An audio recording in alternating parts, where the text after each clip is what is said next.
It's learn, earn, and return. And this part of it is my return now. About 7 years ago, that's when I changed everything. I stopped corporate, quit my job, built my own company. Now, I was still a slave to the game for the first 5 years of my company. What's the best diet? The sustainable diet, right? And so it doesn't mean it's perfect, but it is what fits me and my time, so I'll use that. And they already have bad food in their house. Yeah. Okay, but where did the choice actually start? At the store, the grocery store. Exactly. Yeah. Because like, if you don't own the food, you can't eat it at your house, right? So if you don't have the snacks, you can't snack. So the choice is not in the house. The choice is not even made about food. The choice is made about your purchase and where you pulled into. Like, if I don't drive into McDonald's, then guess what I don't get to eat? I don't get to eat McDonald's, yeah. So what I tell people is I'm just a good driver. So I just make it funnier that way. And then, you know, it's like, people get mad because they have obese kids. And I'm like, well, why are you mad at the kid? I'm like, the kid didn't go to the store and buy the goddamn junk food. Like, the parent did. Yeah. But if the parent didn't buy the junk food for the kid to eat, then the kid probably wouldn't be obese, right? Or whatever the case is. And so it's actually the parents' fault. They made a bad choice, but it was never at the house. It was actually before the house. It was at the store. So when you're pushing that cart around, you know, it's like, well, why did you go down the sweet aisle? Why did you go down, you get 5 boxes of cereal? Like, what was your actual thought process in doing that? Because the result of it doesn't come till later. So you have, you know, there's no effect on what you bring home. It's effect on after you bring it home. And so that you messed up the thought process way before your kid ever even was encountered. Yeah. It's not about your kid, it's about you. But they want to blame the kids because the kid, oh, you're eating this and you're lazy and all that. I'm like, yeah, but you programmed him to be that way. You put it in front of his face. You gave it to him. You okayed it. You know, and not only that, to get obese, you have to do that for an extended period of time. So I'm like, it didn't happen overnight. It didn't happen 2 days. It didn't even happen in a week. It happened over months and months and months of you making the bad choices before you ever even made it to your house to expose that kid to whatever it might be. Yeah. You know, it's the same. And that you could talk about that in probably many different directions, not even just dieting or food. Yeah. Programming. Because I was going to say, like, for me, the reason I got so big was 2 main factors. One was my household. We grew up very, very, like, poor. We lived in a poverty area. And there's a big stat, like tons of research talking about how the bad foods for you are the cheap foods, and different things like that. So we didn't have nothing but, like, cheap foods. But the problem wasn't that. The problem was my mom never cooked. We never had, like, good food made and prepped in the house, like you were saying. And that was one of the biggest parts of the problem. And then I played lineman, so I was a left tackle for our school. And I went to the small 2A school. I ended up actually going D1. And I ended up turning down the offer because I had surgery on my knee. It just wasn't like ideal, I guess you'd say. But like they always wanted me to get bigger, get stronger for that purpose. And I ended up just stacking weight. And my girlfriend's mom ended up actually asking her to have me coach her and her daughter losing weight and how to get healthier because her daughter's getting picked on for being obese. And you know, of course I said yeah, but I told my girlfriend, I was like, the first thing that has to go is they had this bowl in their house and they're just filled with like full-size candy. So I'm like, that has to get in the house. Like you have to, the first step in my mind, and this is what I did, is you got to take it out of sight, out of mind. That's it. Everything. Yeah. Like you said, you're a good driver. Like I was a good driver too. Yeah. I didn't eat out. I saved so much money. Like we were on chicken and rice, tuna. Like I was doing all the right things, and I lived and breathed in like the places that I need to be at. Yeah. And my community was right too. Like I wasn't around people who were obese. I wasn't around people who had no motivation. I was around people who went to the gym. I was around people who wanted the same things for me. Yeah, and that's the other thing about, you know, we joke about being a good driver, but one thing we do also, a lot of people don't like it because it takes time, but and I do it a little bit different because of my resources, obviously. So I have, it's probably, so that bag right there, that's actually my meals for my house. They deliver them here, right? And so I have a secret. I'm not secret, but I'm gonna tell you. This is my method of understanding that and this is how I program myself. When I work out, I eat one of those meals here before I go home. So I'm not starving, I'm not hungry, I'm not thinking about food on the way home when I pass by the 35 fast food joints on the way to my house. And so that choice is already answered before I even leave the gym. You see what I'm saying? Yeah. So like, there's no question. Yeah. So I eliminated the question by answering it before I left here. So I created the answer before the question ever got there. Because if you don't eat, you leave, you just worked out, you're gonna justify something, right? Oh, I earned it, I worked out, whatever it is, right? I earned that Starbucks, or I earned, well, you actually did not. That's you're going in the wrong direction for that. But anyway, and so I eat before I go home. And then most of the time, my whole family eats before we go home. We eat prep meals, but and these are designed for us. Don't get me wrong. Like, and then we supply also meals for the gym for anybody that wants to navigate and operate this in a similar fashion, right? I like that. So my meals are programmed. I get 3 meals a day, 5 days a week, no matter what, because I don't want to think about food. I don't want to stop and have to prep food. Now I cook twice a day at my house. So the first meal of the day is with my family every morning. Last meal of the day is with family every morning. That's our family time stuff, right? So, but in the middle of the day, when I'm working out, when I'm doing whatever, in and out meetings or whatever I'm doing like this, those are my meals for those 3 meals during the day. And so I can put them wherever I want to. That just keeps me accountable for, 70% of my day right there. And so I don't think about food on my way home when I'm passing up Dairy Queen, or I can't even tell you how many fast food places we pass up. It's ungodly. Especially here. It's ungodly, yeah. I mean, it's got to be at least 20 something before I get home. The last one on the right is Dairy Queen. I can tell you where they're all at. The first one you turn on to go on my street is going to be Starbucks and McDonald's and Chick-fil-A and I don't know what else, but it's tons of pizza places and stuff like that. And I'm not saying there's anything wrong with that, sporadically, once a week, once every other week, whatever. Enjoy some stuff, man. Enjoy life, you know what I'm saying? But like the majority of it needs to be in your favor is the whole point. And so I'm just good at solving problems before there's ever actually a problem. I love that. That's what we say for Cutco, is we handle the objection before it even arises. Like, that's a big thing in sales too. It's like we want to take, like, I don't want to answer and have to solve these objections. Like for us, like selling knives, it's like, I mean, I don't want them to sit here and tell me that they don't need it, because I know damn well they do. Mm-hmm. Like, I know that our products are the best. You're going to be taken care of for the rest of your life and your kids' life. Mm-hmm. I know that this can make cooking more enjoyable. I know if you cook more, you're going to eat healthier. I know if you cook more, you're going to save a lot of money.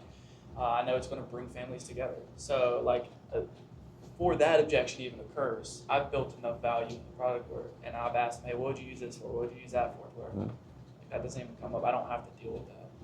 Well, a lot of times people don't realize, well, and I know you do, but because this is a sales thing, it's very much a sales thing. But a lot of times people don't realize, sometimes the first step is investing. Mm-hmm. So if you invest in the cookware, you're more prompted to focus a little bit more. I'm not saying 100% yet, because you may not be there yet. But from an engagement standpoint, it's like, okay, well, I invested in this cookware. Maybe it's, anywhere from $300 to $3,000. It doesn't matter. I'm invested in it. So what do I need to do to use it? Those are your actual thought processes now. Yeah. So now you've already beat, if you stick to it, you've already beat the fast food thing. You've beat the unhealthy thing, right? Because now you're going to cook, and maybe it's going to be a little bit better version of whatever's out there for you, just to smash and grab. Yeah. But that's the whole point. It's investing. And you think, well, why do we charge for seminars? It's investing. You have to invest in yourself if you want to bring some value back from it. Because if everything was free, we would all laugh at it. Yeah. Like nobody would show up. Yeah. And if you showed up, you wouldn't leave with anything, because it's just free. We just call it skin in the game. Yeah. That's what my manager taught me. Like, over the past 2 years, I was in before I started working here with the company, I was in a terrible spot in my life. And over the past 2 years, I've dumped over 10 grand in personal investment. Mm-hmm. Just like going to retreats, which is a big one, like going to these seminars, and I'll pay other people, just so much money just to invest in myself to become the best version for other people. Like, I couldn't get Enoch to where he's at today if I didn't invest in myself. Mm-hmm. These opportunities I'm able to help other people achieve and get just wouldn't happen. Which I just got promoted to his position yesterday. Good. Yeah. Congrats. So he's developed me so well to where it's I can I can start to do what he's doing now. Well, a lot. I mean, I think you've beat part of the game already because you've kind of beaten just by our engagement, you've beaten the approach method. A lot of people are fearful of the approach. Oh, how do I go up to him? What do I say? What do I do this? And all that. Like he dominated that in the airport. And so like he's good at that. And honestly, if he wouldn't have like operated that way, I wouldn't even talk to him. I'm dead serious. Like, and that's the same way. It's like, and that's the same way I approach other people. That's the same way I met Andy. That's the same way. I've met tons and tons of people just like him on totally different levels, higher and lower. And you've got to play the communication game if you want to get in the rooms and the circles that make sense. And if you don't, you're gonna miss out. I hate to tell you, and honestly, like over the next, I don't know, probably 5 to 10 years, like you're gonna see this type of operation scale even bigger. Just because it's finally starting to resonate a little bit more. If you kind of see where it started and where it's going, it's starting to resonate a little bit more that people are identifying the fact that they're not investing properly and they're making. In other words, I'll give you an example. I watch people out here all the time. They show up at the gym, they work their ass off in the gym, but then they'll go spend $8,000 on wheels and tires for their truck. I'm like, for what? And I'm not saying that's a bad thing. You may be in a perfectly good position to do that, but if you're not, then you need to ask yourself why. And so like, instead of putting $8,000 into a seminar or a way to better yourself or get in different rooms or get in different circles or get around better people that are making moves that you could possibly adapt to as well, you went and blew that same amount of money on something that's not going to do a damn thing for you. And I'm guilty of it, so that's why I can talk about it. I did the same thing when I was that young. As soon as I got a car, I wanted the cool wheels and I wanted the cool tires, I wanted the lift kit, I wanted the music, I wanted all that stuff. And so, I didn't understand, none of this was around when I was younger. So I didn't understand what investing in myself looked like when I was your age. And it's really cool to see people being exposed to it now at this age, but I get to witness it. And that's what I love about it. I agree. I mean, I'm not too much older than him. I don't know if Enoch told you my age. I'm only 21. I just turned 21. Yeah, that's cool. So I'm 46. Well, I'll be 46 in May. Put it that way. I'm 45. Yeah, so me and Andy's the same age. Okay. And so we all get along really good. We all resonate really well. We all came up in a very similar fashion. We had a lot of hardships in different ways, and some worse than the others, some better than others, and all on different levels, but all on the same trajectory as far as like what we're here for and what we're doing and what the end game really is. Yeah, and that's huge. Because and I'll say this again later if you want, but at the end of the day, it's about learn, earn, return. That's, if you ask me any three principles, that's going to be my 3 principles always, because those are the things I didn't know when I was younger. That's the part I missed out on. I didn't know how to learn. I didn't know how to earn, and I damn sure didn't know how to return anything from like a give back point of view, like a service, right? I didn't know what any of that stuff was, and then once you figure out what all that really means and where the impact lies in all that stuff, that's when you understand, was when you finally get it. Yeah. And the real cool part is when you can create all 3 in some sort of synergistic fashion, then that's where it all starts to really come together and make sense. And if you do those things, the financial side is always going to be with you.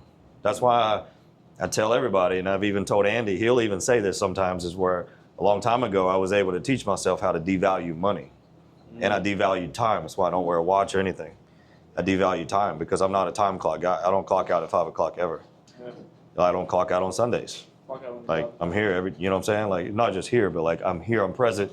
I'm present in what I'm doing every day, all day long. So business is life for me. Life is business for me. We know how to navigate relationships and our time. That's different. And I don't call it a balancing act because really I don't think there is such thing as a balance. And because there's a lot of things that happen throughout the year that could be 80-20, could be her 80, my 20, could be my 80, her 20. You never really know. So it's not really a balance. It's more of a juggle because there's lots of ups and downs in everything, every week, every day. Nothing's the same for me ever. And probably a lot of other people. Andy will tell you the same thing. Anybody will. Yeah. That's something I always I was like, oh, man, I love that. Because I can Yeah. raise a family, I can get married, I can do whatever I want while still being the best I can be. Yeah. As Andy puts it. So, Yeah. And a lot of stuff Andy says gets a little bit misconstrued sometimes, like, I don't know, earlier in the year he did the whole, which was probably his biggest viral thing, was the whole 6-pack or you're fired thing. He didn't really mean it that way. That's just the way it came out, and it got branded that way. And it was cool. It's fine. It's a good YouTube moment. But at the end of the day, he's really just saying, work on yourself before you start chasing other things that you actually don't even realize you're not capable of yet, because you're not here yet, and you're not here yet. And so when you start combining the soul, the mind, and the body all in one, means you're working on yourself and you're getting right. You're preparing for those situations that you do deserve, but you may not be ready to handle them yet, And that's really what his whole message is about. And people sometimes they just don't get it, because it's a little bit harsh sometimes. I get it. But everybody has a different way of expressing themselves. And I think that's what's cool about, social media, is that, everybody has a very similar message to Andy. They just have a different way of portraying it or getting it out there. And so it's just a matter of what you want to hear and how you want to hear it. Yep. You can go on YouTube and find other people with a very similar message. They just talk softer, right? But, it's just his version of it. That's all. It's no big deal. kind of like Jeremy Minor. Yeah, just same one. Yeah. It's the same process. Hell, they even use some of the same exact programs, school or whatever, Yeah. And it's like, okay, well, you could go Alex Formose's way, you can go Jeremy's way, you can go Andy's way, you can go done it, and probably 25 different other people that probably do the same thing, if not more. Maybe Ty Lopez's way. I think he probably does the same thing. But at the end of the day, all those people really, the end game is the same. It's just there's a different delivery method to all of it. If you go back and listen to people like Jim Rohn or Zig Ziglar, they're totally different style of messaging. It's very hard for me, because when I download some of Zig Ziglar's stuff, it's very hard for me to listen to him for a long time.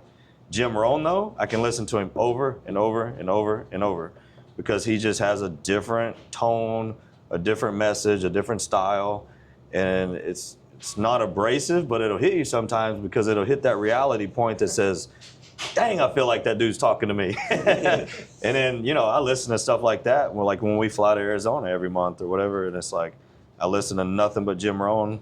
I'll bump on Zig for a little while, and I'll be like, ooh, okay. And I'll go back to Jim, and it's just things like that. But you got to find the ones that you can really kind of hold on to the longest, I think. It's just like dieting. What's the best diet? The sustainable diet. Yep. Right? And so it doesn't mean it's perfect, but it is what fits me and my time, so I'll use that. It's like my diet, it ain't perfect. It ain't exactly like everybody else's diet, but that's the way I've been able to modify my day around my food and everything to make it the most sustainable for me and what I want to achieve. So it becomes very easy once you adapt those processes. So you talked about programming earlier, the diet. How else do you use programming? A lot of different ways. Like if you just want to give me a topic, like the gym. Or maybe a morning routine, or I'm not big on I know a lot of people are. Now I'll use some examples. So I actually just had to, because I helped coach Andy on some of his fitness stuff. And so I actually pulled him back off cold plunging. He used to do it every day. Yeah, I remember. And I'm that. like, it's actually not very conducive to what we're trying to accomplish here. I'm like, can you back off to 3 times a week? And he's like, yeah, I'll back off 3 times a week. I'm like, okay. I'm like, that's actually what we need, because in a way it can hold you back some from a recovery standpoint. And not only that, but it taxes your central nervous system pretty hard every morning when you do that. It's not a bad thing, but when you're talking like 7 days a week, 5 months straight, that's a different ball game, because he's very consistent. If he wants to do something, he will do it, I promise you. And so you have to actually pull Andy back a little bit, because he's very gung-ho. And if he believes it and somebody tells him it's going to help him, he will probably do it 100%. And so you got to kind of watch that. But me, I'll cold plunge twice a week. I have a cold plunge at my house, same one Andy has at his house, big Nordic wave. And I have the exact same one. And I don't live by stuff like that.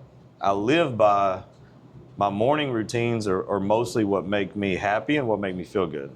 My very first ritual, this is the one I don't mess up on, is I have coffee with my wife for an hour every single day, no matter what. First thing we do when we walk up. We'll have the dogs, gather. We'll have all that stuff. The kids are probably still sleeping or whatever. But we take our time to kind of talk about our day, recap a little bit on depending on what day it is. We might recap the week. We might talk about what's coming up. Like today, we'll talk about this coming week, right? And then sometimes, like on a Friday, we'll recap the week, and then we'll talk about the weekend. Just depends on what day it is. We'll shift the conversation around. But the ritual of doing it, though, is we don't falter that. Even if I'm on vacation, same thing. Wake up, wherever we're at, no matter what. I don't care if we got to go down to a lobby and just sit there. We're just going to have coffee together and talk.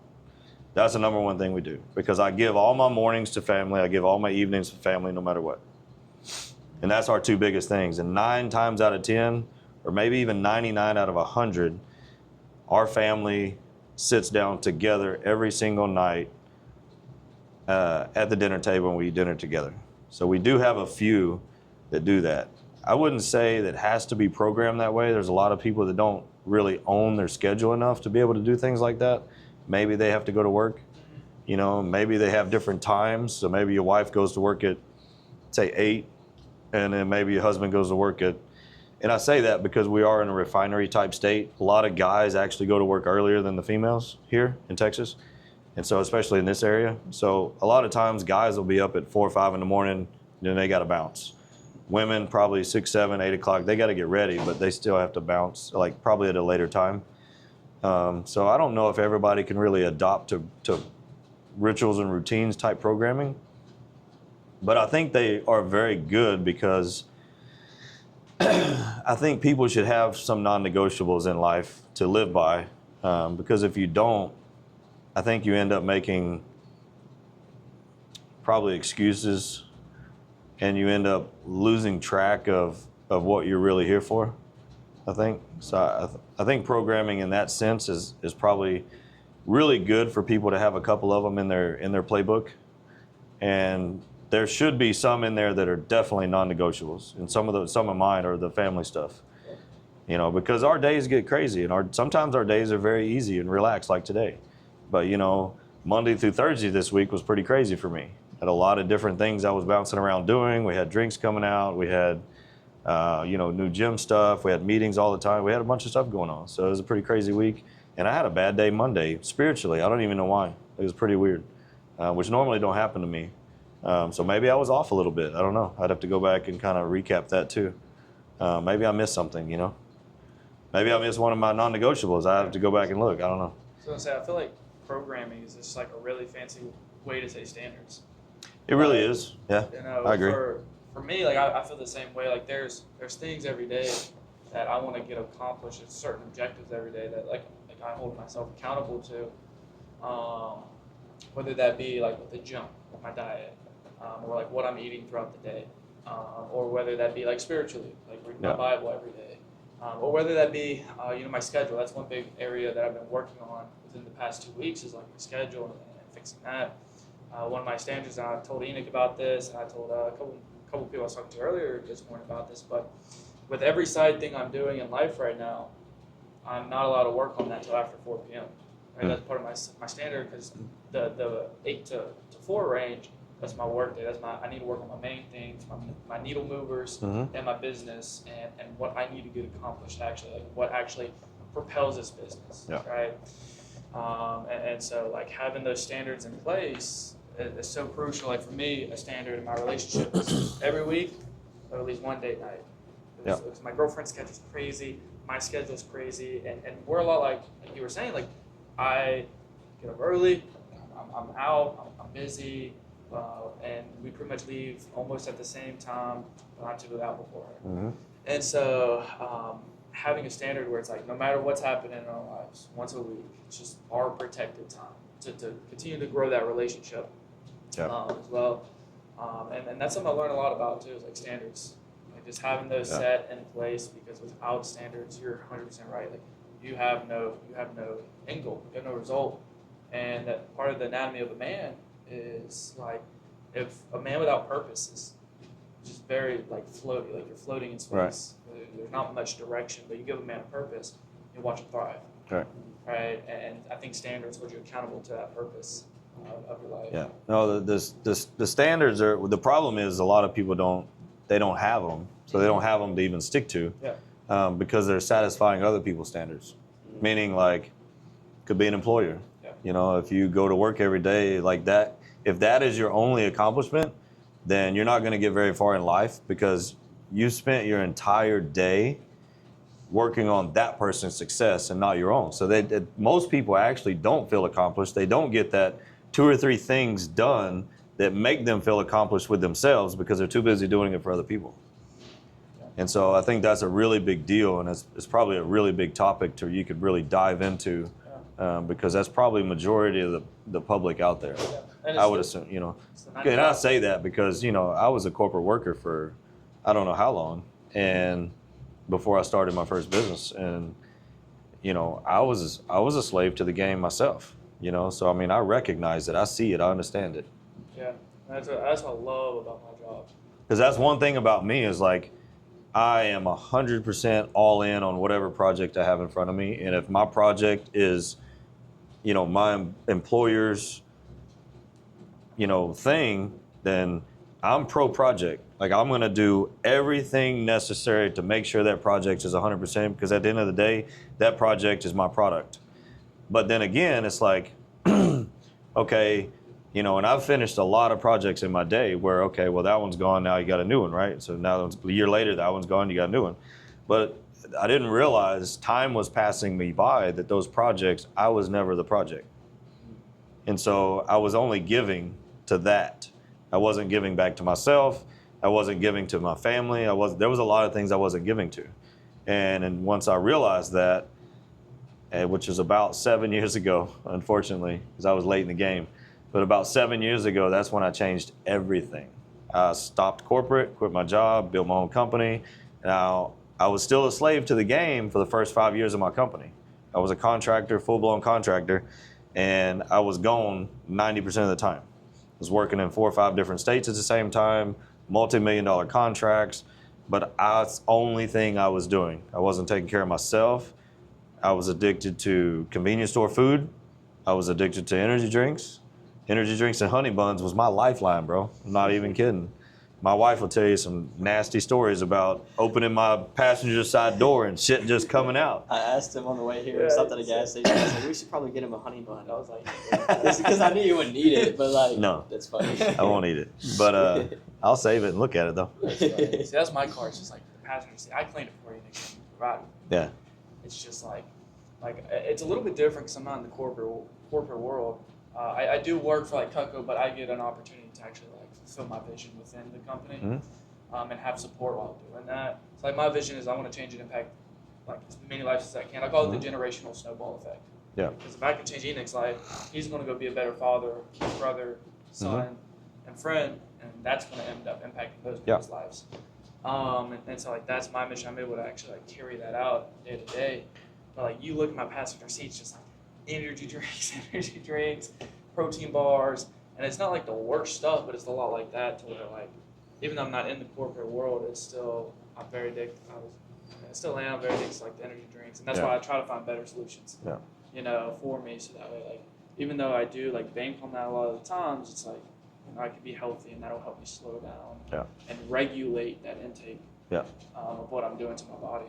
Yeah, and my wife was corporate too. She was corporate healthcare for 20 years, and she experienced. You know, we recognized it more when I got out of it, because now you actually get to see it. When you're sharing it both, it's very invisible. Yeah. Because you're both a slave to the game, and you're just trying to make ends meet, and you're surviving. And you don't get me wrong, the financial side can be great, but that becomes irrelevant when everything else isn't working.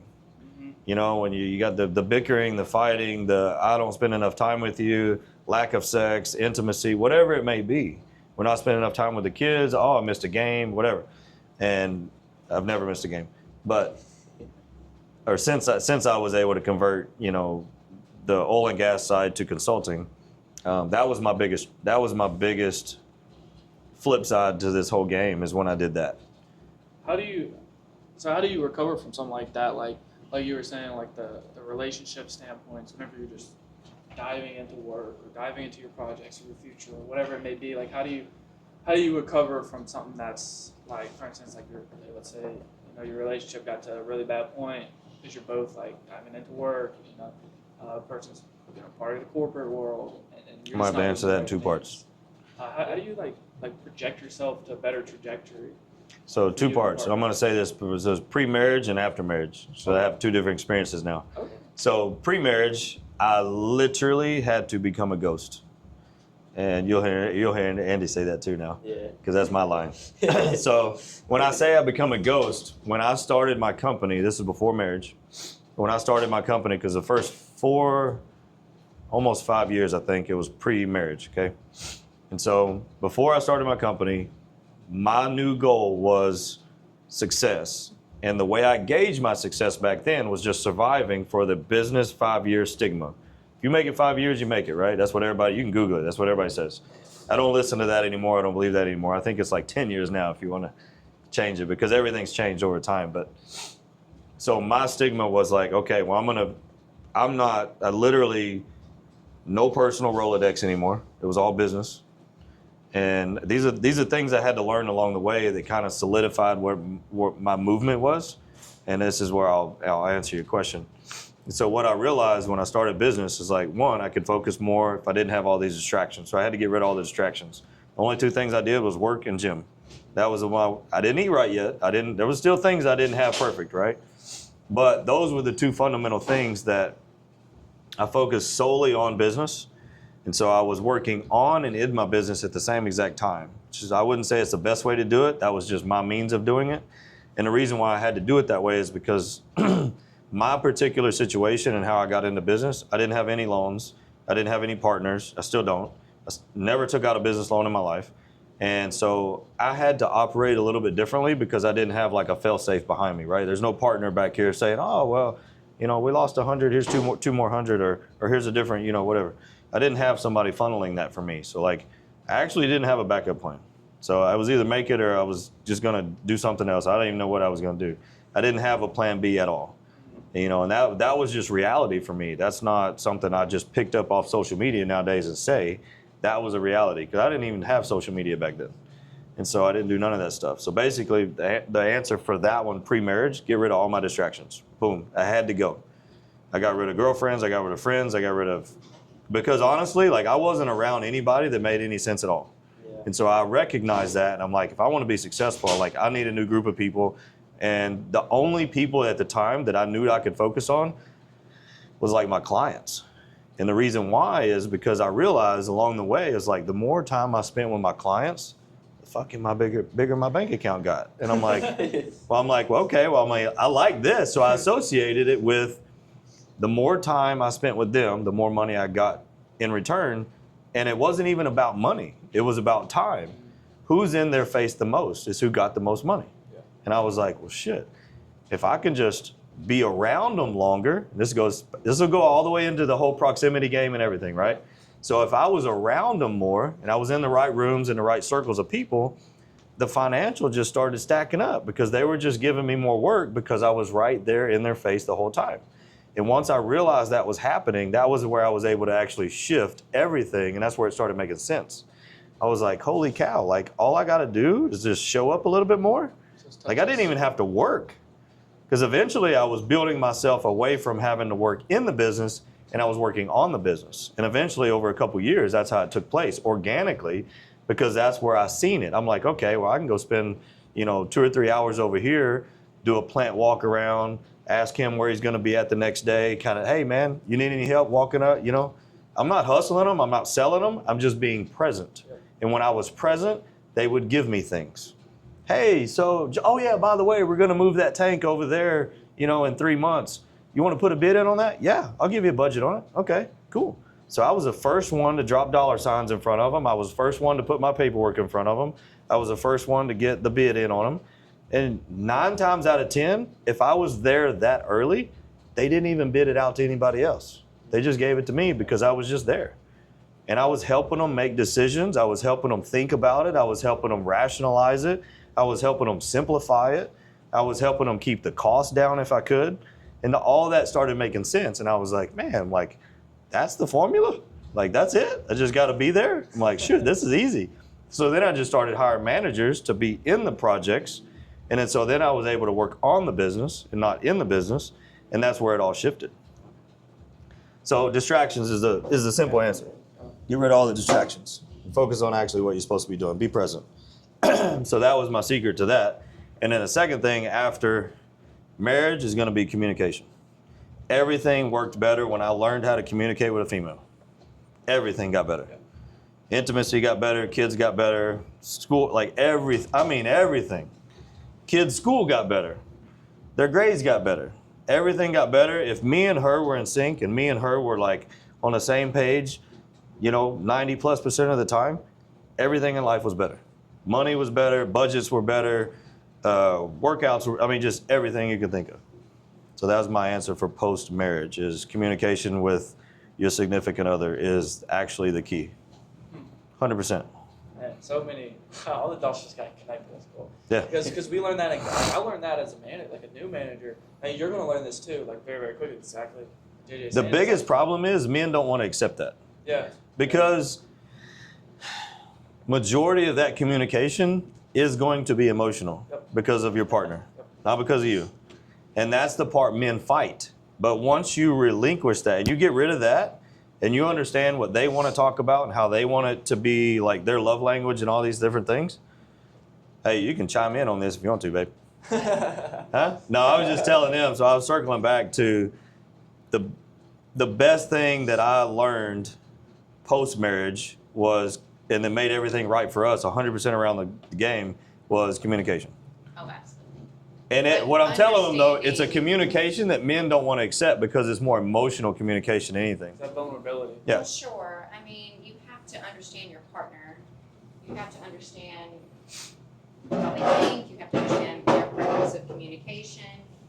You have to understand what triggers their emotions. You don't have to stay, but give a female's point of view on some of this. I 100% agree. Communication's everything. But you can tell them about the first year. Like, we didn't communicate. First year of marriage, It was rough. you think it's going to be okay because it's in the honeymoon phase and everybody wants to use that and they want to blame it on that. They also want to use that as an excuse, like it goes away. It doesn't have to go away. The honeymoon phase is going to stay forever. Well, it does go away if you don't understand how to keep it. Yeah. And so for us, obviously he worked away. He was only home on weekends, and we were trying to cram so much into those weekends, and it was hard. And we went from being crazy in love and getting married within 8 months of knowing each other. And granted, we knew each other, we went to high school together. Right. But 8 months, only seeing each other twice a month. So really, we were together 4 months out of those 8 months in person. And so we went from this whirlwind thing, eloping, to real life, and it really hit us hard. And our expectations were off.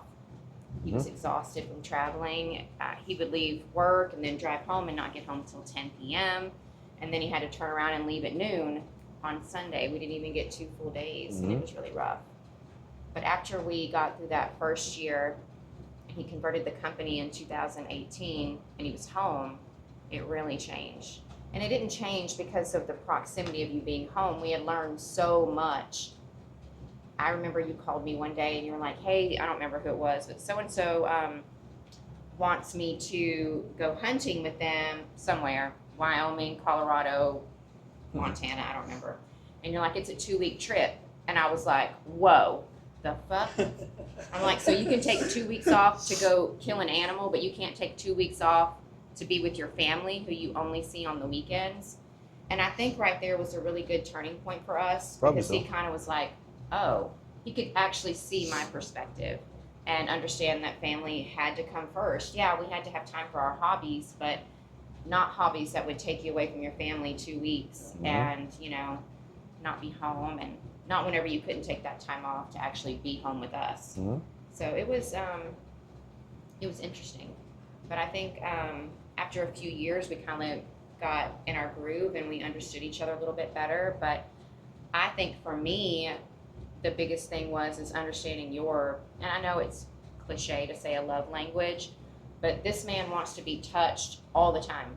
Like if I was glued to him, he would not be mad. He'd be like, okay, yeah, this is cool. I'm just gonna like be right here and you can be glued to me and it's no problem.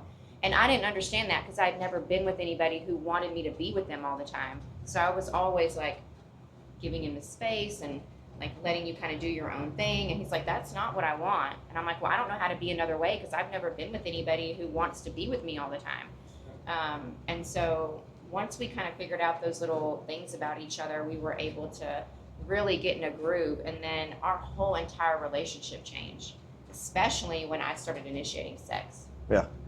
I didn't realize that men want to feel like a woman wants to feel pursued, coveted. They want to feel sexy and attractive and wanted by their partner. And because I didn't think men wanted that or needed that, Yep. I never gave it. And it really hurt us for a long time.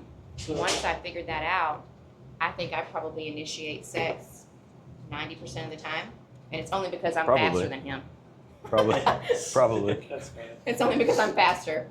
So how do you initiate that? So me and my partner, we're really good on communication. I know my love languages, like all this stuff that y'all are talking about, like I've dove into before. My number one love language is quality time. Yeah. Right. And how do you like bring that up without stepping on toes, where you're able to like be? Because I've really worked on being vulnerable as a man, Yeah. being able to For deal her, with that to emotional meet her. stuff. Yeah. Right. Where she is. And how do you bring that? Because I do enjoy being pursued. Like I Yeah. am a prize. Like I run my own business. And Yeah. like, I'm working on Look at myself him. every day. Look at And this like I work out. specimen. Yeah. And how do you like even whenever times are rough, like where she's going through this like phase, or like it's like that time of the month where she Yeah. has her period and she starts PMS. Like Yeah. how do you still initiate those conversations to where it's like, hey, like these are like without coming off the wrong way, but like, hey, these are my feelings. Yeah. Like this is how I feel in the relationship right now. Like what can we do? Like how do you present that? Basically just the way that you did, because coming from a place of love and wanting to understand where your partner's at versus coming in an accusatory way, and like the way you approach that person, and we've worked on this too, because he was in the oil field for a long time, so a soft approach wasn't his strong suit. And sometimes he still get caught up, and like he'll come at me kind of hard, and I'm like, you better reword that. You're coming at me a little bit hard, and like I don't appreciate that. So like the way you approach her and just say, this isn't an accusatory thing, like I need to know where your head's at so you can understand where I'm coming from too, because understanding each other, like what do you need from me? I mean, it all comes to, basically the way you just approached me with it is how you should approach her. Like I understand you're going through something, or this is going on, but I need you to understand how I'm feeling too, because like there's two of us in this relationship, and I need you to understand me the way I've really like rewired myself to understand you. And I mean, we've been together almost 9 years, married 8, and it took us a while, but I think it's all in the approach, because you can say the same things, but in a harsh way, and she's gonna immediately shut down. Yeah. He can come at me Mhm. and say something, and I'm like, you need to reword that, because the way you just said that to me, like I'm ready to throw hands. Like what's Oh what's yeah, your we deal? would lose 3 or 4 hours. Yeah. And Because I can hold a grudge till dad dies. yeah, So of- come on, girl. Yeah. we would lose hours in a day just by, I need time now. I need Yeah. space to get over whatever the hell you just said, Yeah. or And that's whatever, not how whatever. he is. He wants to work through it right Yeah. there. Yeah. And Because if me there's a and- problem, like I want to solve I it wanna like fix right it. now. Yeah. Like I want to fix it. I don't care how hard it is. Let's Yeah. just get it, Let's get it dive over. into it, and get it over with, and let's go. Let's move on. and me, But I'm emotional. they don't operate that way. So if I So I wasn't, had to learn some things. if I wasn't to take that time to process my feelings, then I would say things that I would regret, just to hurt him the way he had hurt me, because that's all I knew prior to him.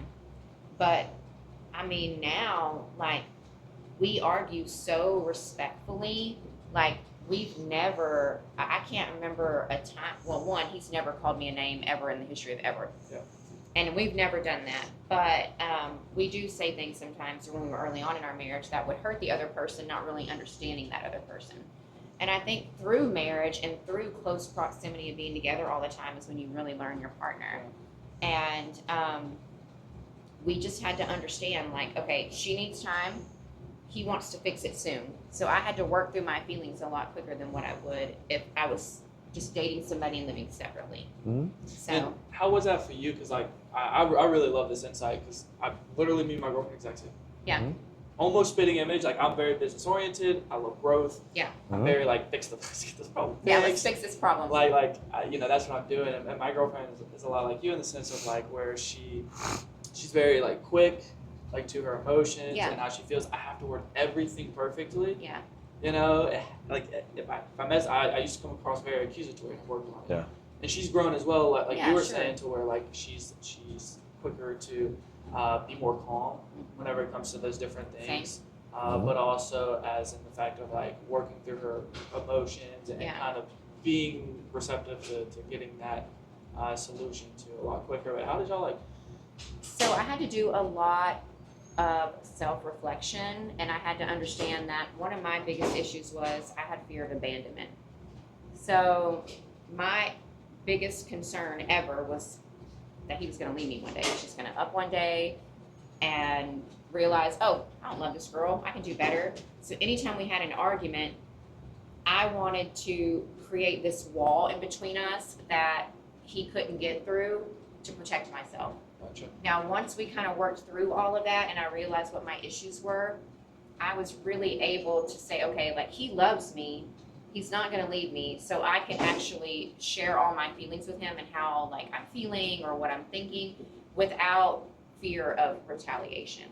And so like for us now, I feel like we have such open and honest communication all the time that we don't really have to worry if the other person is gonna check out because like of something that the other person said.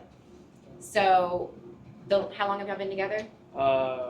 Just past 7 months, not too long. Okay, so y'all are still very Yeah. early on in Yeah. the relationship. And I think for women, it takes a lot longer for us to be secure in a relationship and to understand that like you're not just gonna change your mind one day. Yeah. Loving someone is such a vulnerable thing because it comes with so much trust. Like I'm trusting you to not rip my heart out, stomp all over it, and throw it in the fire, like and leave me decimated. So until they reach that point where they feel really comfortable, you've gone through hard times together where you know that you can get through anything together, I think that really helps. And that's actually where we're at right now. So we knew each other. Funny story, I hired her 2 years ago to my office, and she ended up quitting because she fell in love with me. It was like a whole thing. And like she reached out, and then we like started talking, and started dating everything. We're actually in one of those spots right now where it's like we are working through like a ton of stuff, Sure. and we're like super disconnected because of it. And it's like for me, like JJ, I'm like, all right, let's get it fixed. You Yeah. know, I'm like, hey, like we've been through this in our life. Yeah. Both single-handedly have been through a ton, both Sure. filled with trauma, and it's like we know that we can make it through tough times. Sure. Right? Let's join forces. And she's more on the other side of like, hey, like I need to work through this and that. Yeah. And for me, I had to really learn, especially over this weekend, is like, hey, I need to see people patience.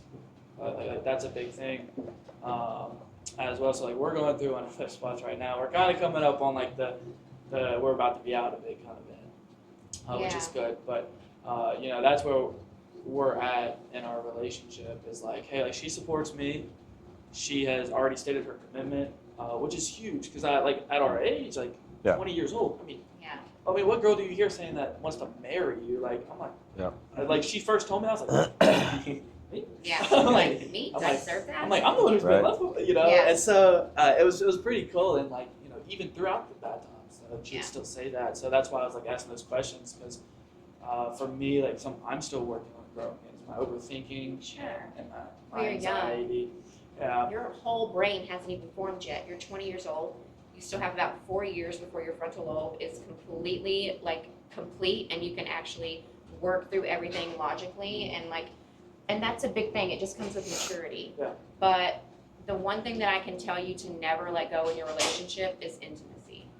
Touching, alone time. Obviously you don't have kids, so that makes it a lot easier to just be the two of you. We obviously had 3 whenever, you know, we were together.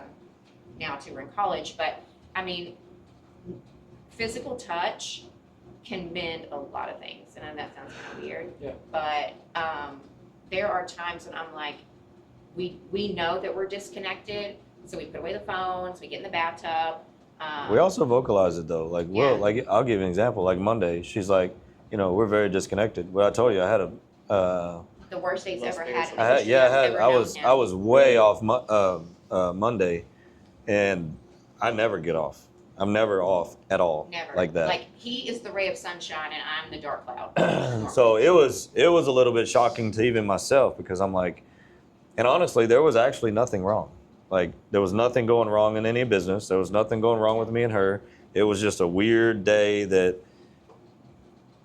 felt like just a cortisol rush of just stress and anxiety just flooded myself And he'd never had for that no before. reason whatsoever. And because I'm the type of person where I've been in the trenches for so long, I don't even know what stress, I don't even acknowledge it or recognize it. Yeah. So I don't know, I could be stressed right now and I wouldn't even know it, right? So it's like, because I've had stressful days before in the past, and I'm like, I know what that feels like, Yeah. but like this don't feel like that. This feels like something else. So I'm like, it was a very weird feeling for me, and we identified it and we talked about it, we vocalized it, and then at some point in the day there was also some reassurance. So she was like, hey, she's like, is it this, that, this, and that? I'm like, no. I'm like, it's none of that. Like, Yeah. I assure you that it's not you. It has nothing to do with you did, nothing to do with what you did. It's not anything you're doing. So I'm like, I'm assuring you that it's not you. So you don't have to, you can get that out of your head. Like, Not that easy, by the way. well, no, it's not that easy, but I'm at least reassuring through communication, saying, hey, there's nothing anybody did. There's actually nothing He wrong. couldn't figure it out. I just don't know what the deal is. And He could not figure it out literally until we got in the bathtub that night and we talked through every single thing that he was thinking about that day. And then we finally figured out what it was, and then we came up with a solution. We didn't even really know it was a problem or that it was or anything like that. It was just like, okay, this is what we're gonna do. This is how we're gonna fix it. So we have learned to but I will tell you, at one point during the day, I was like this, and he was like, I need you to stop doing that. He's like, you're pulling away from me, and that's the worst thing you could do for me right now. He's like, I actually need you by my side all day to help me through this, but I wanted to give him space, because I need space whenever I feel like that, because I don't want to project it onto you. Yeah. And so we worked through it and it was fine. But we have learned to just ask questions like, okay, what's going on with you? You're off. What's the deal? And then if there's a problem or whatever, we simply will ask, do you want my opinion or do you just need to vent? And then we've just learned to do those types of things. Even to this day, he'll be like, hey, we haven't been together all day. I need attention and affection. We've been apart all day and I need that from you. And I go, okay. And then sometimes it's me. I'm the less touchy one, surprisingly, even though I'm the more emotional one. But I'll do the same thing. I'll be like, hey, I need something from you. I need attention, something. You haven't kissed me this morning. You haven't done this, you haven't done that. And we just remind each other, because we get in the trenches and we forget, right, the little things that we're so used to doing. We let them slip, but they're really important to the other person. So it's important to us to make sure that we are 100% honest all the time. This is what I need from you. And if you can't give it to me right now, that's okay, but just reassure me that everything's okay. And we just do that now, and it really works for us. And so it's hard, but That's so weird. This is really weird. That's literally me and my girlfriend. then keep it up. You're doing we- everything right. Yeah. And all of those little solutions are not always going to be the immediate fix that you need for whatever's going on, but they can help you navigate the situation without damaging your partner any further. And I think the disconnect is definitely me.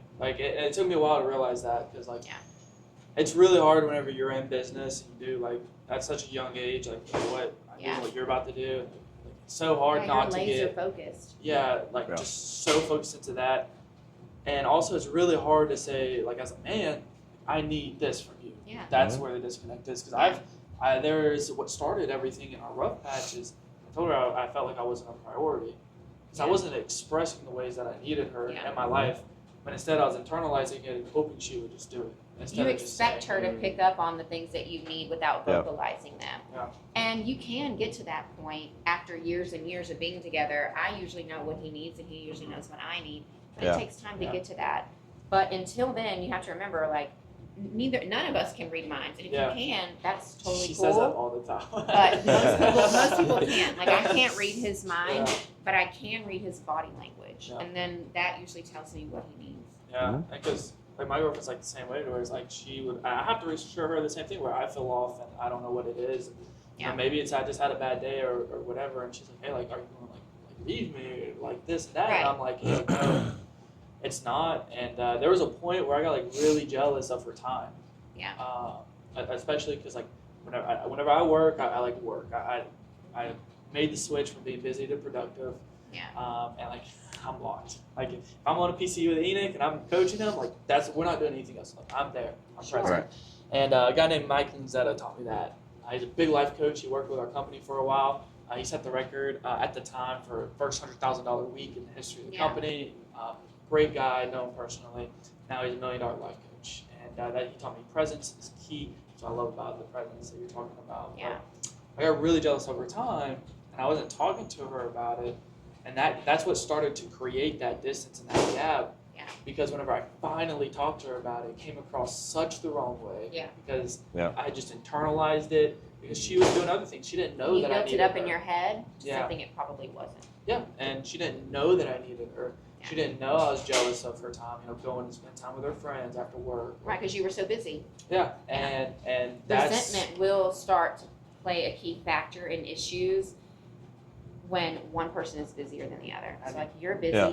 Have y'all gone to Andy's couples masterminds?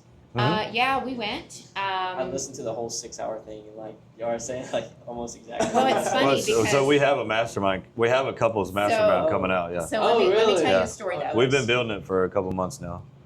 Longer than that, probably. We've been doing it. That's why we actually went to the couples mastermind, because we wanted to kind of see if the route that we were on for what we were trying to build was on the right path. But I'll tell you a funny story. So we went to the couples mastermind. We sat through this whole thing all day, making our notes or whatever, and we were leaning over and going, we already do this. We already do this. We already do that. We do this. We're great. Blah, blah, blah, blah, blah. And we were way up here on our high horse. And then we were going to a baseball game or something afterwards. Yeah. And we get we're getting ready to leave. And so I'm an introvert.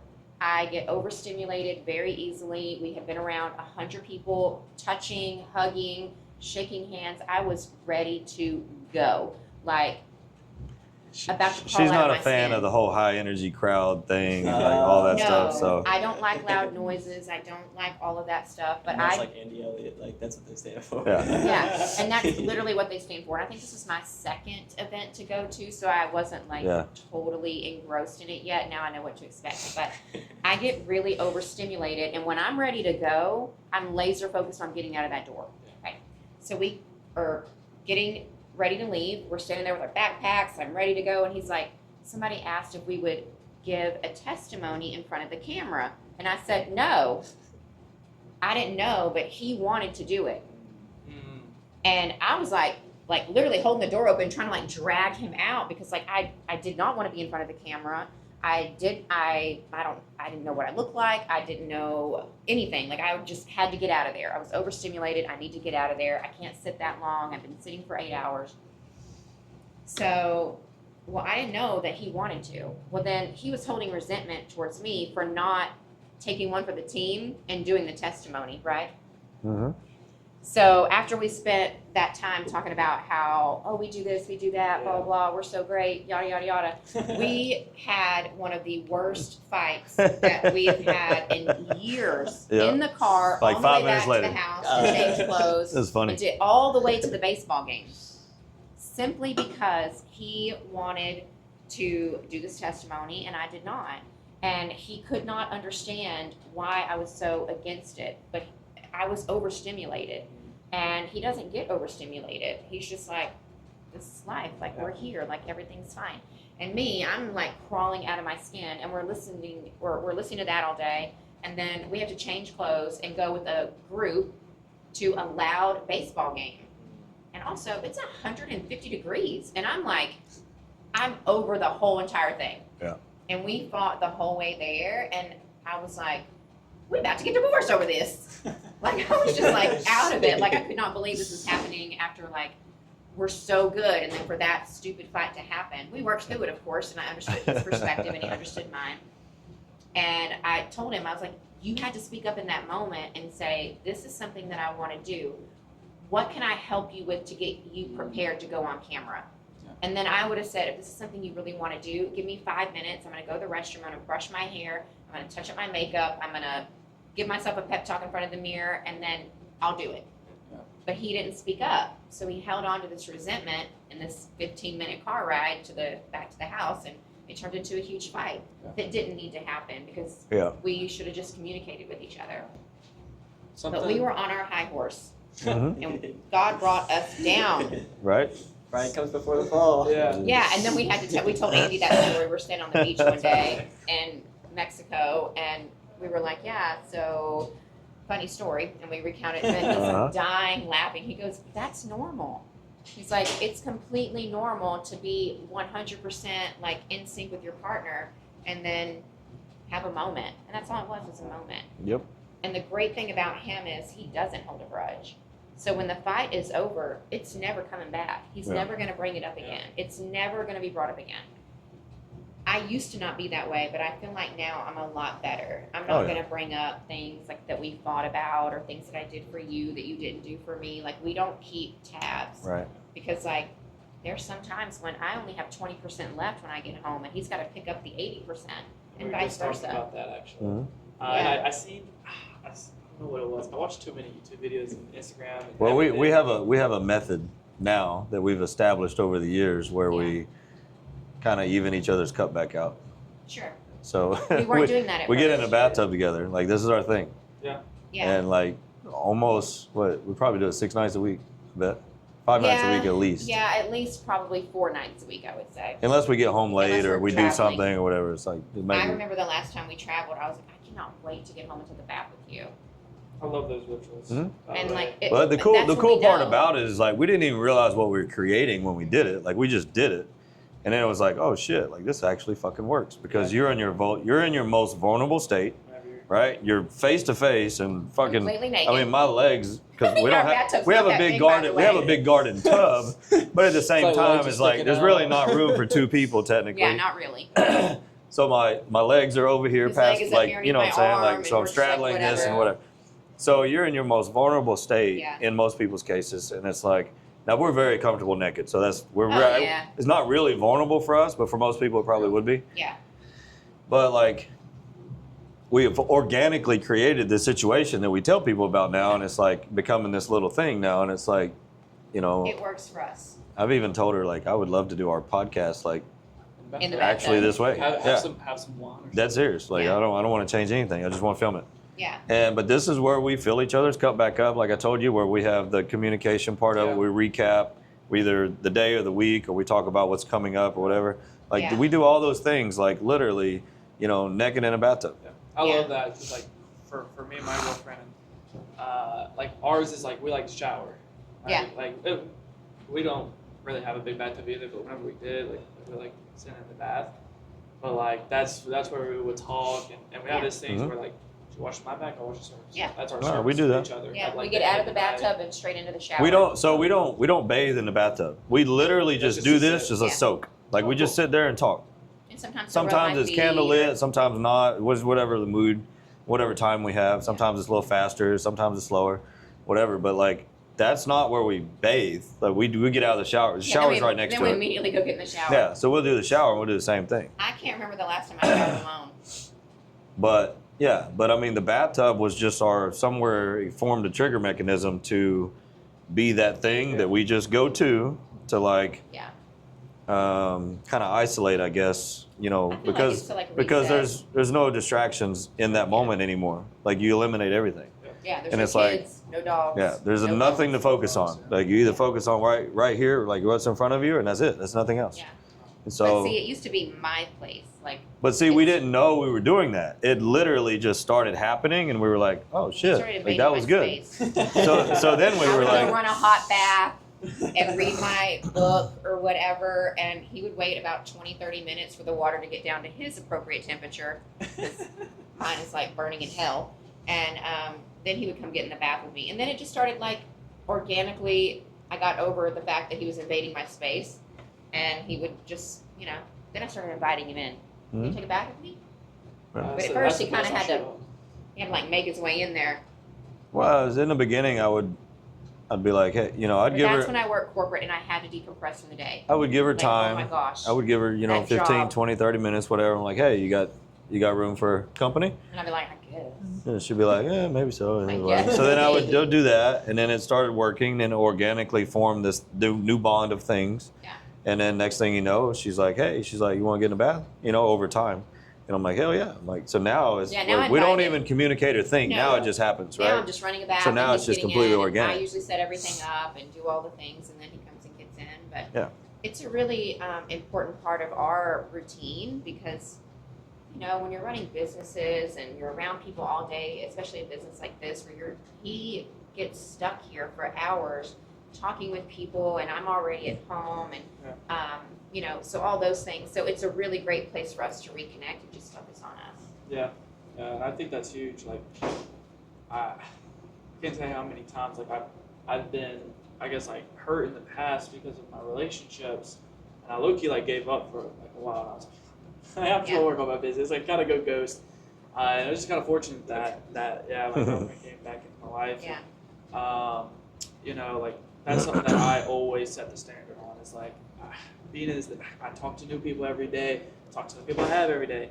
Sometimes Enoch calls me, and before I pick up the phone, I'm like, Jesus, dude, I'm ready to sit down and cause my social battery runs out. Mhm. Mine does really quickly. But I never not pick up the phone. Yeah, I always pick up the phone. I think that's so cool and so huge. Mhm. It's a really big thing, and it doesn't have to be the bathtub. It can be anything. Yeah. Well, you But- just have to find your own means of, how whatever is Yeah. kind of in your lifestyle, I guess. Yeah. Some people may not even have a tub. I don't know, but Yeah. some houses And- don't. Like Joey and Katie, they're our really good friends. They're here now. They're newlyweds. They've been married a year almost, but they've been together as long as we have. So they don't have a bathtub, but they kind of do the same thing, but in their shower, where they have a big bench. They sit in there. They do all That's of that cool. stuff. So they Mhm. kind of do the Shower. same thing. Yeah, bench and a shower works really great too. And it is one of the things that really keeps us centered. But the number one thing that keeps us centered is sex. Yeah. I mean, and people think that's taboo or oh, I'm raising kids. We don't have time for that. You have to make time for that. If you lose that connection with your partner, the thing that people have to realize is your kids are going to grow up and move away. They're going to have their own lives, their own spouses, their own everything. And then you're just left with your partner. And then what? If you're not connected this whole entire time, you have to start over. And then a lot of people don't want to, so they just A lot of get people don't make it divorce. that far. Yeah. They're divorced They just get a divorce because and- they're not.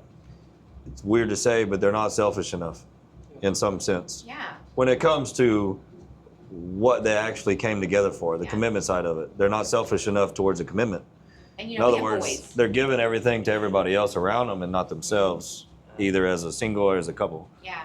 So that's And part of the I used problem. to be the worst about it. He actually had to tell me, it's okay to put yourself above these kids. It's okay to put yourself above me, to focus on your health and your growth and your whatever.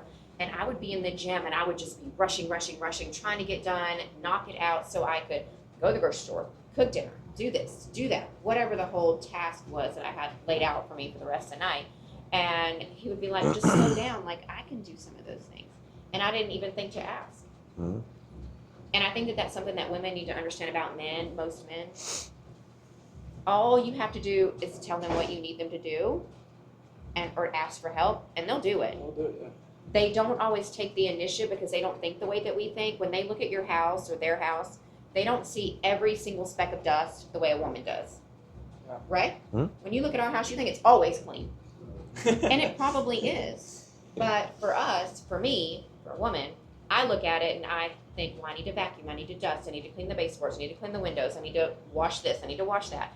And it really takes up a lot of your time. And he's like, I'll do anything you ask me to do. I'm like, oh, I have to ask you? That defeats the purpose. But it's because y'all's brains are wired differently than ours. Something. And that's okay. But as a woman, you have to know that his brain is wired differently and how to communicate your needs with him. And hey, can you mop the floor while I go do this? Mhm. Can you take out the trash? And it's not being a mom. It's just communicating with your partner the things that you need. It's no different than saying, I need you to hug me, kiss me, touch me, have sex with me. It's no different. Hey, take out the trash, please, while I go do this over here. Can you start this with dinner while I'm working on this? Like, we're a team. And sometimes on a team, as you know, you have to communicate what you need your teammates to do. You have to delegate. It's the same thing in running a house. You have to delegate. And when he finally told me, like, I actually was able to comprehend what he needed, he's like, I need you to initiate sex more. I'm the one that's doing it. He's like, it almost makes me feel like a predator. Yeah, It's like, nice. it's like, it makes me feel like a pervert because I'm always like wanting to be near you and be intimate with you. And you're always like, no, stop, stop, stop. And I found out that the issue for me was after coming home after a long day, it felt like one more chore I had to do before I could go to sleep. And that's all I wanted was to go to sleep. I just wanted my brain to calm down. I wanted to be able to not have all these things on my plate. And it was always lingering. And then we'd get in bed and I would lay there like this. And he would lay there like this. And then we'd lay there for an hour and a half because it was like, well, I know I need to have sex with him, but it feels like a chore and da-da-da-da. So like when I started initiating and taking control, it made me feel powerful. It made me feel sexy. It made me feel a little bit like a dominatrix. And I like it. And then I started buying. Me too. Yeah. And then I stopped wearing all the time my baggy sweatpants and my oversized t-shirts that showed absolutely nothing. And I started buying like cuter little like sleep sets and stuff like that. And that's really changed. It makes me feel sexy. So therefore I want to initiate sex with you more. It doesn't feel like a chore. It feels like fun. Yeah. And it is. It is fun. That's exactly what my And afterwards, we're high-fiving each other like, hell yeah, look, we just did. Oh yeah, now we brag about it. We're like, damn, that was a good one. Damn, that was a good one. Is that our top 10? Yep. Maybe. And when you have so many top 10s, you're like, oh well. Yep. That's funny. But it's a big deal. Yeah, I totally agree. Like, I had to do that as well. Like, I relinquished control of like my sex life, and Yeah. that was really hard for me because like as a man, like I feel like that's like your job almost. But like my girl, it's weird. It's weird, but like she's like exactly like that. Yeah. But something you said about like the trash, like asking to take out the trash and things like that. Something I learned. I don't remember who I was watching. It was somebody. And something they said was, as a man, right, you want to honor and chase you. Yeah. And I've stuck by that. Like that's why I do date nights. I'm Yeah. constantly something I have to tell Enoch all the time. I'm like, dude, compliment your girlfriend. Like, stop being a loser. Yeah, I forget all this stuff. Like you have to chase her. And for me, I'm the same way. It's like my girlfriend or spouse or partner doesn't tell me those things need to be done. Like odds are, You don't think about them. I don't think about it because I have other things on my mind. Like, how do I grow my business? How do Yeah. I financially support our future? Yeah. And whenever she does ask me those things, it allows me an opportunity to honor and serve her. Yeah, And exactly. that's what I told her. It's like, hey, you want something done, you have to ask me. Yeah. Like, Bring it to my attention Yes, because let I have me other serve you. things at the front of I my brain. wouldn't use the word ask all the time, as long as you just acknowledge it. yeah. Yeah. And it just allows me that opportunity. My girlfriend's very independent. Yeah, And that was she's too. very, very like she grew up like that way. I was a single mom before him with 2 kids, Mhm. so I was a single dad. yeah. And I told her, I said, hey, look, I understand that you're independent. And I understand that you're very like, so you've been doing it for so long. Yeah. But I was like, one of my core values is serving others. Yeah. Let me serve you. Do not deny me the opportunity to do that, right? Allow me to be there. And that was a conversation that we had at the very, very, very beginning. Like It's very hard. Like first week or two. It's very hard for a woman to relinquish control to a man of all people. It's very, very difficult. Well, And it's different when you're sharing a space too. Yeah. If you have your own independent spaces, it operates a little differently. But if you're sharing a space, the one thing I could tell you, and I'm still not the best at it, but I'll do work on it all the time, yeah, is that take some of the stuff off their plate. Yeah. You know, like whether it's the dishes, whether it's a little bit of laundry, whether, you know, whatever. Doesn't really matter what it is. Nobody cares. Maybe it's just dusting the, living room. Maybe it's just picking up after yourself, because I'm the worst at that shit. I'll throw shit down eliminate distractions. all over the place, you know. That's But, the thing. We're but easily yeah, but if you distracted. can minimize their plate a little bit, Yeah. they'll see that time opens up, and then you'll get more out of them from Yeah. a personal standpoint, I guess. I'm one of those people that can't relax unless my house is clean. And even though my house is usually always clean, there's a level that it has to be at before, and this stems from my childhood. We were raised that you are not allowed to have fun or relax until all the chores are done. That's how I was raised. Yeah. And so to this day, I cannot relax unless my house is clean. Mhm. And so Which is not a we bad got thing. home yesterday and we had 2-3 hours before we had to be somewhere last Mhm. night at a friend's house. And so all the troops come in, it's all 4 of us, and I'm like, I want you to do this, and you to do this, and you to do this, and you to do this, because I want all this done in 15 minutes, and then I'm gonna sit on the couch for 2 hours, we have to go. Mhm. And that's what we did. I delegated to the boys, to him, we all pitched in, the house was clean in 15 minutes, and then we relaxed for a few hours before we had to go to a friend's house. Yep. And I've learned that it's okay to do that, but when you are raised a certain way, or raised that the only way you are of value to someone is if you are serving them or taking care of them or doing something to prove your worth to them, you carry that into adulthood. I do it with friends.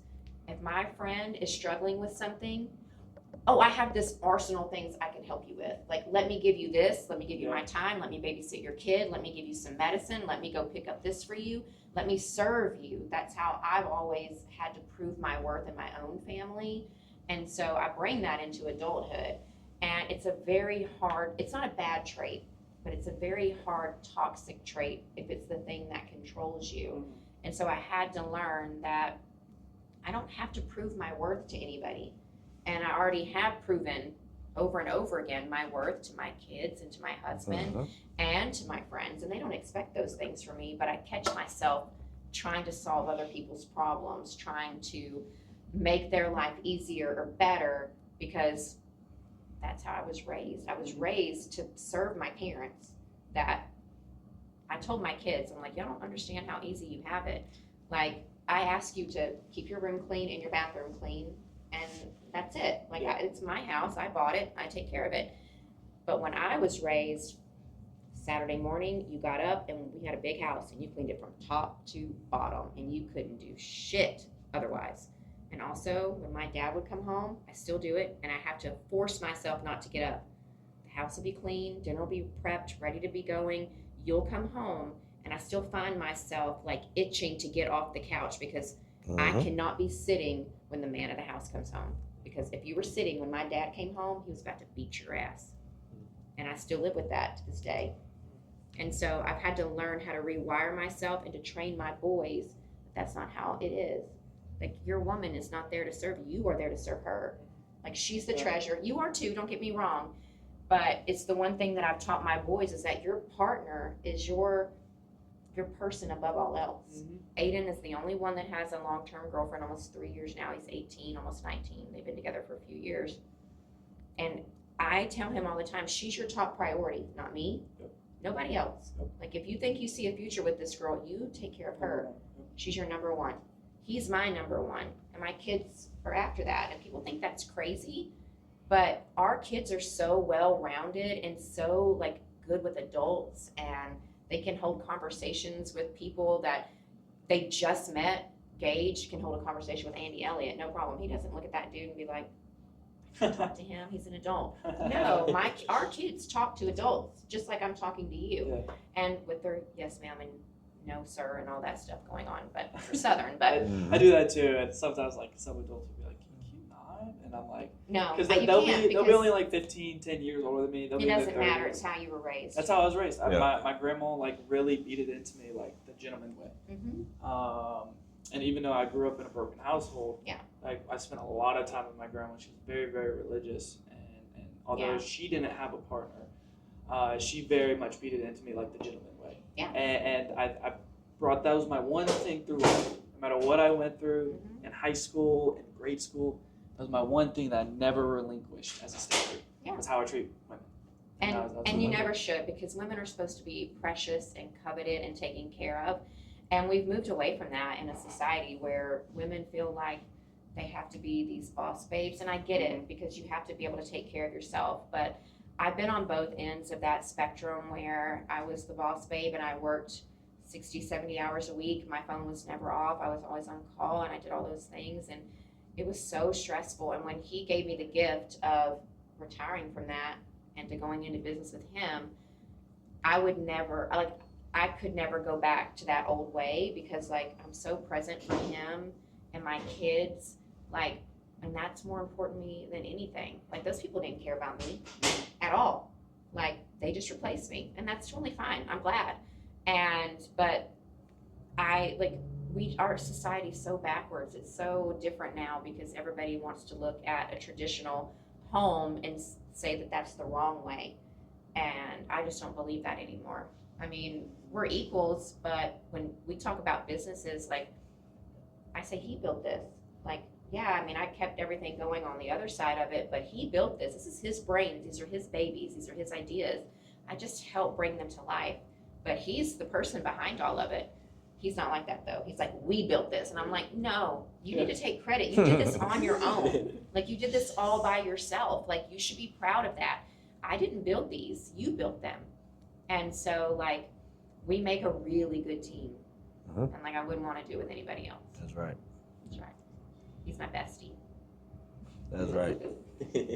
We do everything together. We've spent one night apart in the past year. Maybe. It was just once. Yeah, well. My mom had a knee replacement, and I went down, took care of her house that one night, and by that next morning I was like, I gotta go. Like, I gotta get home to my husband and my kids. Like, see you later. And that's the only night. And if my husband isn't invited, I don't go. I don't want to be without him. Girls' trips, we don't take them. Guys' trips, we don't take them. And it's not because we're not allowed to. I would be like, yeah, dude, go hunting. But I'm going to go. He's going to say, I want you to go. Yeah. Just be back at the cabin, and I'll be gone all day hunting. Well, that's cool, you know? But, like, girls' trips, Katie's one of my best friends. I love her to death. Girls' bachelorette trip on a cruise for 7 days. Sorry, babe, I love you, but I'm not doing that. I can't not talk to him for 7 days. He's the first person I talk to in the morning, the last person I talk to before I go to bed. I don't operate like that Like, we anymore. don't operate like that. Like, I don't want to be away from him. We abolished all of that when we converted Freedom Industrial. Like, our goal was to not be apart, and my job required me to travel. But we don't do that anymore. Is that something y'all learned on y'all's own? Really? Okay, because I mean, that We sounds don't like to be apart. Well, when I You was, can call it codependent, you can call it whatever you want, but we are better together. And unless there's some sort of emergency, which I can't think of one where I wouldn't be there right beside you or you beside me, but there's just I can't sleep without him. well, along the way, when I was a contractor, and I done made my 5-year thing, right? So I called her one day and I was like, you know what? Like, I'm gonna figure out a way to convert the company to something else. And I don't know what it is yet, but I'm gonna do it. I'm never leaving the house again. And then like 2 months later, I did it. I don't even know. I mean, literally, I just seen some doors and some windows and they were open. And I was like, I'm running and I'm jumping and then Faith is gonna catch me. And it happened. And I was like, holy shit, that actually worked. And so it worked. And it worked in my favor and I haven't left the house since. Yeah. I don't know exactly how that happened. Maybe just God helped me. He knew where you needed God to be. showed me what I needed, and I took 100% faith in that, and I took the leap, and He caught me, and we've done better than ever in the world ever since. And I haven't left the house since, Yeah. not one time.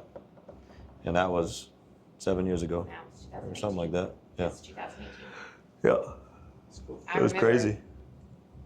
I was like, I mean, I don't know what that means. What you're talking about, a consulting company. I didn't even know what honestly, I You swear to didn't God, know? I did not know what I was going to do. But that's when I started poking and prodding at different versions of what I was doing. And I was like, man, I'm like, well, I could get into this sector here. I'm like, but I don't know where. And the next thing you know, I started some conversations. I was in the right rooms again with the right people. And I was listening and I was analyzing. And I was like, man, like, how are you going to do that? And I was like, well, maybe I can help this. And they was like, nah, we got it. And I was like, and then I kept going and I kept showing up. The same thing. I kept showing up. I kept bringing up the same topics. And they were getting bigger and they were getting more spread out. And I could visually see it happening. And I was like, there's gaps being created in their growth. And so I figured out a way to fill those gaps. And that was my solution to a problem they didn't know existed. So I answered the problem before the question ever got asked, again, organically. I didn't even know I was doing that at the time. And then so I was like, oh, like I could actually make that the whole company. And You then did. as soon as I sold one guy one time, and then one guy turned into 30. Yeah. And then Yeah. next thing you know, I was like, more money, higher margins, less management. I'm staying at home. He's going to hire all these guys that basically were the new JJs, because that's what I went. That's one thing I struggled with when I started my company is they didn't hire my company, they hired JJ. And I was like, shit. I'm like, if everybody's just going to require JJ all the time, like I'm going to lose this battle eventually. Yeah. Next thing you know, I had 5 projects going on at the same time. You South can't Texas, leave. Pennsylvania, all over the country. And I was like, and then the same thing, phone call would ring. When you going to be at this project? When you going to be at this? And I had managers, that wasn't the problem, but I wasn't branded yet as a company. And I didn't realize all that yet, right? So I was like, my brand was the 20 years of experience that I had as JJ as a performer. That was my brand. And so I had to be able to shift that brand recognition into my actual company instead of myself. And that was very difficult, but that's the window God showed me. He's like, this is how you do it. And so when I went and I presented all that and I jumped through that door, it immediately shifted to, okay, now we're hiring Freedom Industrial. We're not hiring JJ no more. Yeah. And that was the shift. I didn't even know it was happening. It literally just happened like so quick. And I was like, holy cow, like That's really cool. that really worked. Yeah. I was like, wow. And then so we've been doing it ever since. So COVID tried to take us down, but we got over that. But I mean, COVID tried to take everybody down. Yeah. So we got over that. That's true. But also the number one answer, key factor in everything I just said was relationship. Yeah. Relationship. That one, This and it only man- took one. It was one relationship that got me everything I own today. One relationship. That was it. Now it was a 20-year performance record, but it was one relationship within that 20 years that said, hey, I'll hire your company. It was one guy. All it takes That is guy's one. retired now. So like that relationship still holds the glue together today, even though that guy's retired. Yeah. He's been retired for like 4 or 5 years maybe. Yeah, it's been 3-4 years, yeah. Yeah. So I mean, even though that same relationship is actually out of the picture, it still has married into the brand now. You see what I'm saying? Now the brand took over the relationship, and so it's different. Nice. Yeah. So that was kind of relationships the are weird way it kind of evolved, into our success story, I guess. Whatever. Yeah, and Andy says it a lot. Relationships kill objections. Mhm. And I took that whole principle and I use it. He knows when I go do a knife demonstration, I spend 2 hours with the customer. Yeah. It's supposed to be 45 minutes. I spend Yeah. an hour and 15 minutes talking to them. Yeah, Well, so getting to know I'll them, give understanding them. you an example of what people don't understand about a gym. You know, I mean, there's nothing special about a gym. But the thing is, they're like, oh, well, are you a trainer? No. Are you a coach? No. Do I know how? Yes, I know everything I need to know about it. And do I do it sometimes even just for fun or leisure or whatever, or even for my friends? I do it for Andy. I do it for a lot of different people in Andy's organization. But the thing is that's actually not what I do. I teach people how to get to the front door. That's what I teach people how to do. I don't teach them how to work out. Like anybody can do that. Yeah. I don't teach them how to diet. I mean, will I guide people along the way? Give them advice? Sure. That's part of the game. But I don't teach people that. I teach people how to get to the front door because that's the heaviest weight in the gym. Yep. That's the strategy right there. He's not about the gym. king of relationships. Yeah. So cool. It's not He's about so the it's good. not about the gym. It's about I mean, look, it's about getting met that in an person to airport. change. Yeah, exactly. Huh? we met in an airport. Oh yeah. Yeah. But yeah, I mean that's and I mean I can't even imagine, I couldn't even put a number on how many relationships I built this It's year. wild. I've spent He can make relationships no matter where we go. We literally are in Colorado, in Buena Vista, on an anniversary trip, and we're sitting at the hotel bar in this beautiful hotel called the Surf Hotel in Buena Vista. It's a beautiful, beautiful hotel. Sits on the Arkansas River. We're chilling, anniversary dinner, and there's a bunch of people in the bar, and some guy behind us is talking. And they see each other, and I don't know, they made eye contact, and all of a sudden these guys are talking. His name is Mike. And all of a sudden we're exchanging phone numbers. Yeah. And he invited us out to his house the next day. Total serial killer vibes. When you just like meet somebody in a bar and then you're heading out to their house the next day. But we did it anyways because he lives like in this architectural digest house or whatever that he had bought. yeah, it's a An I mean AC it's a guy from $20-something million Chicago. property. It's in magazines. It's all kind of So- crazy. I didn't know this from the beginning. I was just like, No, we didn't know that. guy sounds cool. I'm like, I'm just gonna go see what And he's we're here, about. What? Sure, let's go see. Yeah. But like it's situations like he literally can make a relationship anywhere, no matter Mhm. where we are. Mhm. He's just that person. Me, they're like, you look unapproachable. I am. Don't look at me. Don't come near me. Leave me alone. Yeah. But not him. I mean, like everything that we have is built off of his relationships, how he handles those relationships, and I don't mean handles as in like it's strategic, just how he is organically. And it's such a cool thing to watch because like I'm great at customer service. Like it is my jam. I started waiting tables at 16. It taught me a lot. And so like I've been able to take customer service all through my career because no matter what industry you're in, customer service is the backbone of your business, like how you handle your customers and things like that. Mhm. But he's just like, he builds those relationships, and it's just insane for me to watch because like not everybody has that gift. Yep. And it's helped us with everything we've ever had. And the people, it's funny because like the people we were friends with before we built these gyms, some are still around, and you know, like Mike and Kelly, you know, we knew them from the gym too when we went to Gold's. But it's strange because none of our friends prior to us opening this gym are actually members here and they live here. They don't support us at all. Mhm. Only if the membership was free. Mhm. Yeah, as soon as I was like, okay, your year free is up, I'm gonna start charging you, they quit coming because they just want it for free, and those aren't your real friends. Yeah. And so Yeah. like, but the people and the quality of people that we've met through doing this, like it has changed our lives. Like, I mean, and it's so weird because like I'm 42, he's 45, going on 43 and 46. And our best friends are either 10 years older than us or 10 to 12 years younger than us. We Yeah. don't actually have any friends that are that close to our age except maybe Sarah and There's a few, Keith. yeah. There's a few. But it's so crazy because our best friends, like Katie, who had just walked up behind y'all a minute ago, she's 30. She's my best friend. I talk to her every day. And I mean, and Joey is 10 years younger than you. 32. Yeah. Funny that you And say so- that. All my friends are exponentially older than me. Mhm. Like And it's so weird. they're in their 40s. Yeah. And it's just because But that's not a bad thing. No, Because, there's, like, there's do you nothing. know Yeah, how there's much- nothing wrong with that. how much like you can gain from them, Oh, yeah. like experience and just wisdom and all these things that you can gain from people. And also younger friends also help keep you like young at heart and keep you active, and you're doing things that you know you wouldn't have done otherwise. And Mhm. and we love that. Brian and Becky are Becky's 10 years older than him, and Mhm. Brian's 10 years older than me. Literally like within like days or like 2 months of each other, and they're our best friends, and we visit them in Arizona frequently, and we've learned so much from them. And so like never let age by any means stop you from being friends with somebody, because you Yeah. always have something to give each other. It's an amazing thing. Yeah. Yeah. I'm I the love same it. way. I don't have like almost any friends my age. Well, it's almost like having your own access to. It's almost like when you can almost create your own access to mentor style information. Yeah. When you have people that have either done. It's not always what to do. Sometimes it's what not to do. Yeah. You know, I'll give you an example. It's like, you know, Brian, he's a heavy 8-figure guy in multiple companies, you know, big manufacturing, and he's exited companies for, you know, heavy 8 figures, 40, $50 million type thing.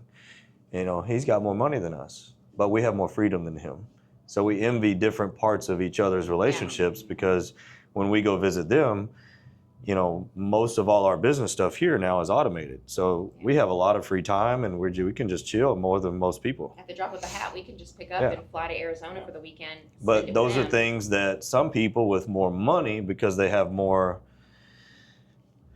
probably tied in responsibility to what they're building or doing, they actually don't have a lot of freedom. Yeah. And you'll hear people like Tony Robbins talk about a lot of this stuff. The people he met coming up, they envied him. He has that story, right? The billionaire story where they envied him, but he envied them. And it kind of opened our eyes up to really understand that, you know, you do actually have things to offer to greater people that are on different levels, right? And vice You know, versa. and and vice versa. So, you know, and it could be relationship based, it could be time based, because, you know, at the end of the day, when you do get money, it all transforms into time relevance, actually, you know, because that's the one thing we can't buy. Oh, yeah. And so, you know, and then that's part of why I named every business I own now, except Synergy, but it's named Freedom. So we have Freedom Industrial Service, and we have, you know, a couple Freedom gyms. But freedom is the one thing that, you know, we fight for the most at the end of the day. Yeah. you know, and I mean, Definitely. money can't buy it. Money's a tool to get you to the options of access to it, if you can manipulate, you know, the lifestyle situation to understand it. And I think like Brian and Becky have even said like, we're so glad that we met you guys, because like we realized like we need to actually take a little bit of a step back out of our business and give ourselves more free time and hand things over to the other people inside the business. And I'm like, yeah, because like y'all are working like 12-hour days, like you have no free time, like y'all are running yourself into the ground. And we're not. We're just over here like, yeah, we don't have the money you have, but we can pick up and go whenever we want, you know, whether we take a kid or not take a kid, or, you know, or whatever. And so there's perks to both. And then our ultimate goal is, after we do all this, move to Arizona, then we'll go into business together. We want to flip houses together. Yeah, He's we gonna actually- teach me interior design. We and actually he already knows just talked about it this morning. construction. So him and Brian construction, and then Becky's going to teach me, you know, her ways of interior design, and we're going to learn together, and we're going to do it together. That's what we want to do. We want to live in the same neighborhood, minutes apart, and do all business together. Were there ever like stages of your life where you put in those 12-hour days for a long time, but then like for your friends, maybe it's time for them to step back? Right. Yeah. So is there like there's specific stages for business?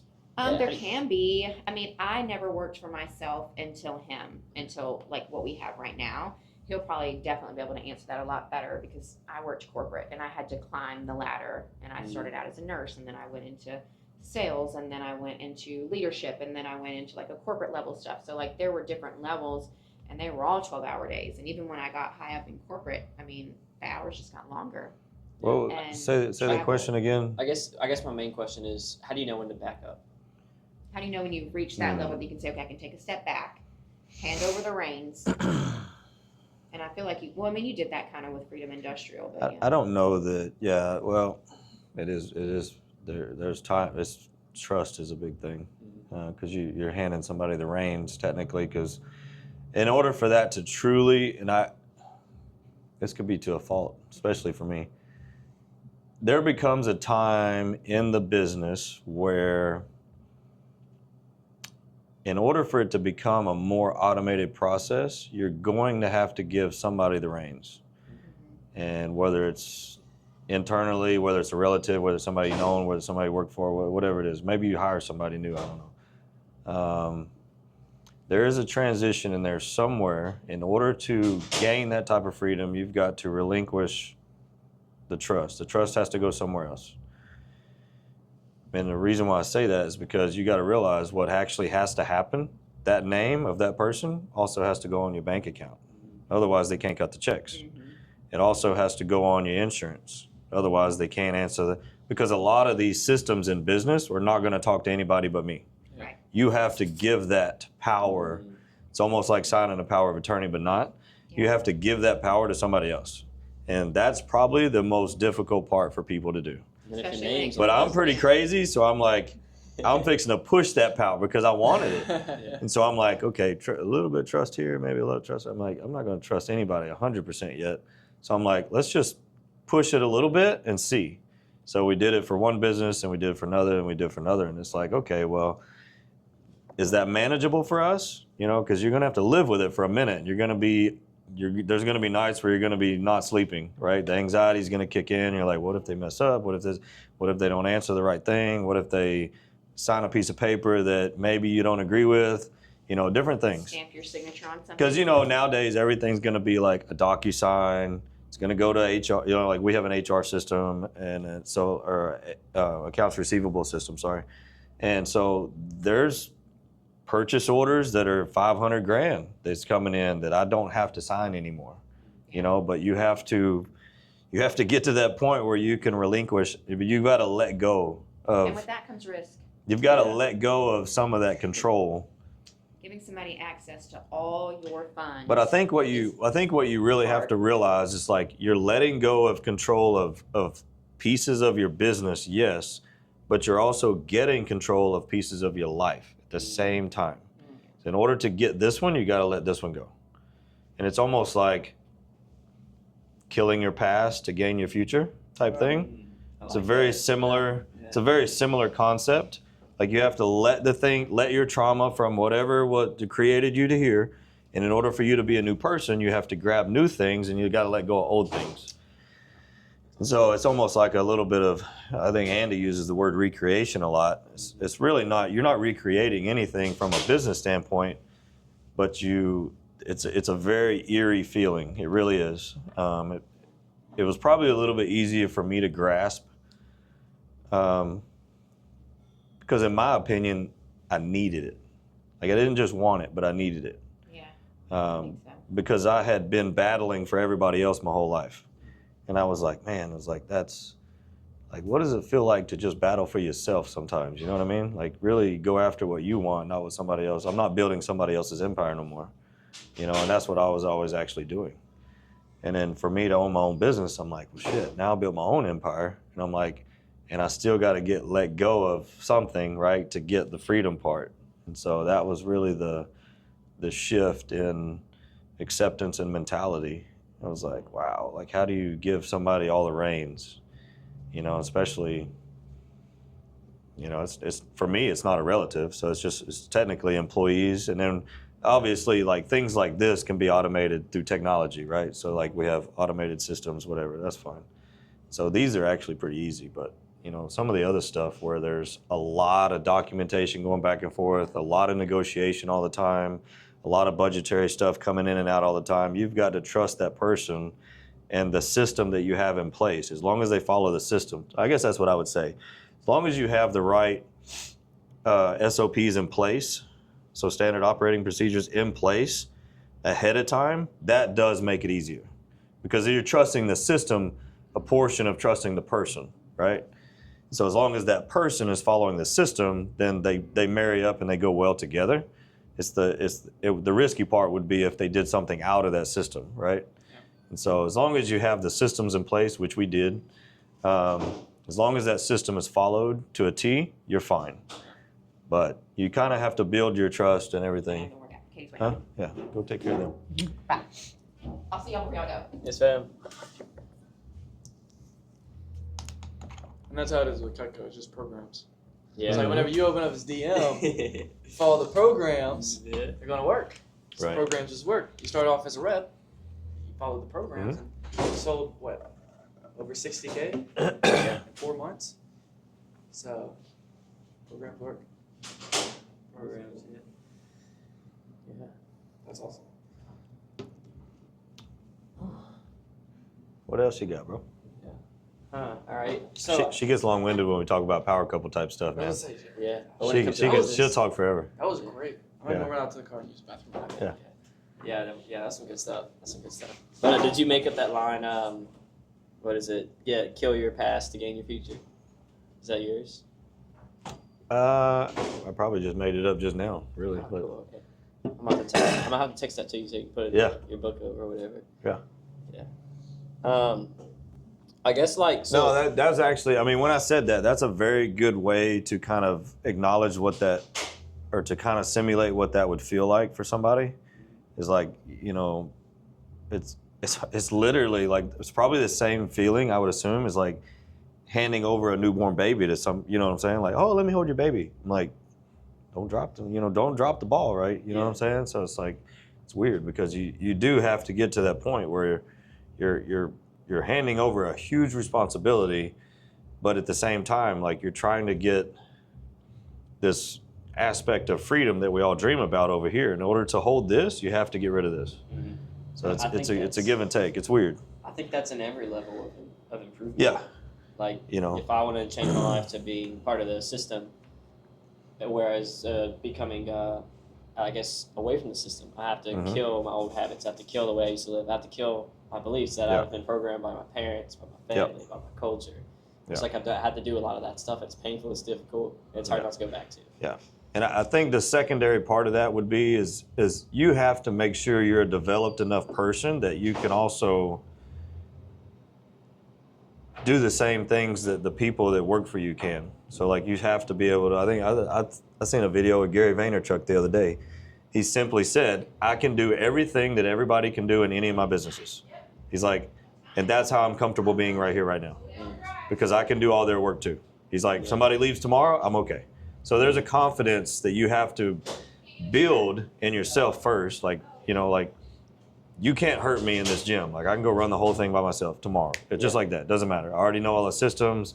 I did all the training when we first started years ago. I still operate it randomly all the time. So like there's nothing in my system that I don't know how to do, And so it's you have to make sure that you're also that key person, that you're not going to end up with some sort of crutch or handicap. That's the other confidence side of it that allows you to start releasing. You have to be confident in what you're releasing too, though. It's like, okay, well, if you mess up, I can actually step in and fix it. I don't want you to mess up, but if you do, I can step in and fix it or whatever. So I'm confident in that. Like nobody's gonna dominate my oil and gas business better than me. Nobody's gonna dominate my gym creation better than me. So it's like, it's okay. That's what he was. But you got to be that person too. You have to become that before you can hand over that. You know what I mean? Yeah. So it does come in stages. Because if you're not that person, you're putting yourself in a very risky, vulnerable state of losing something.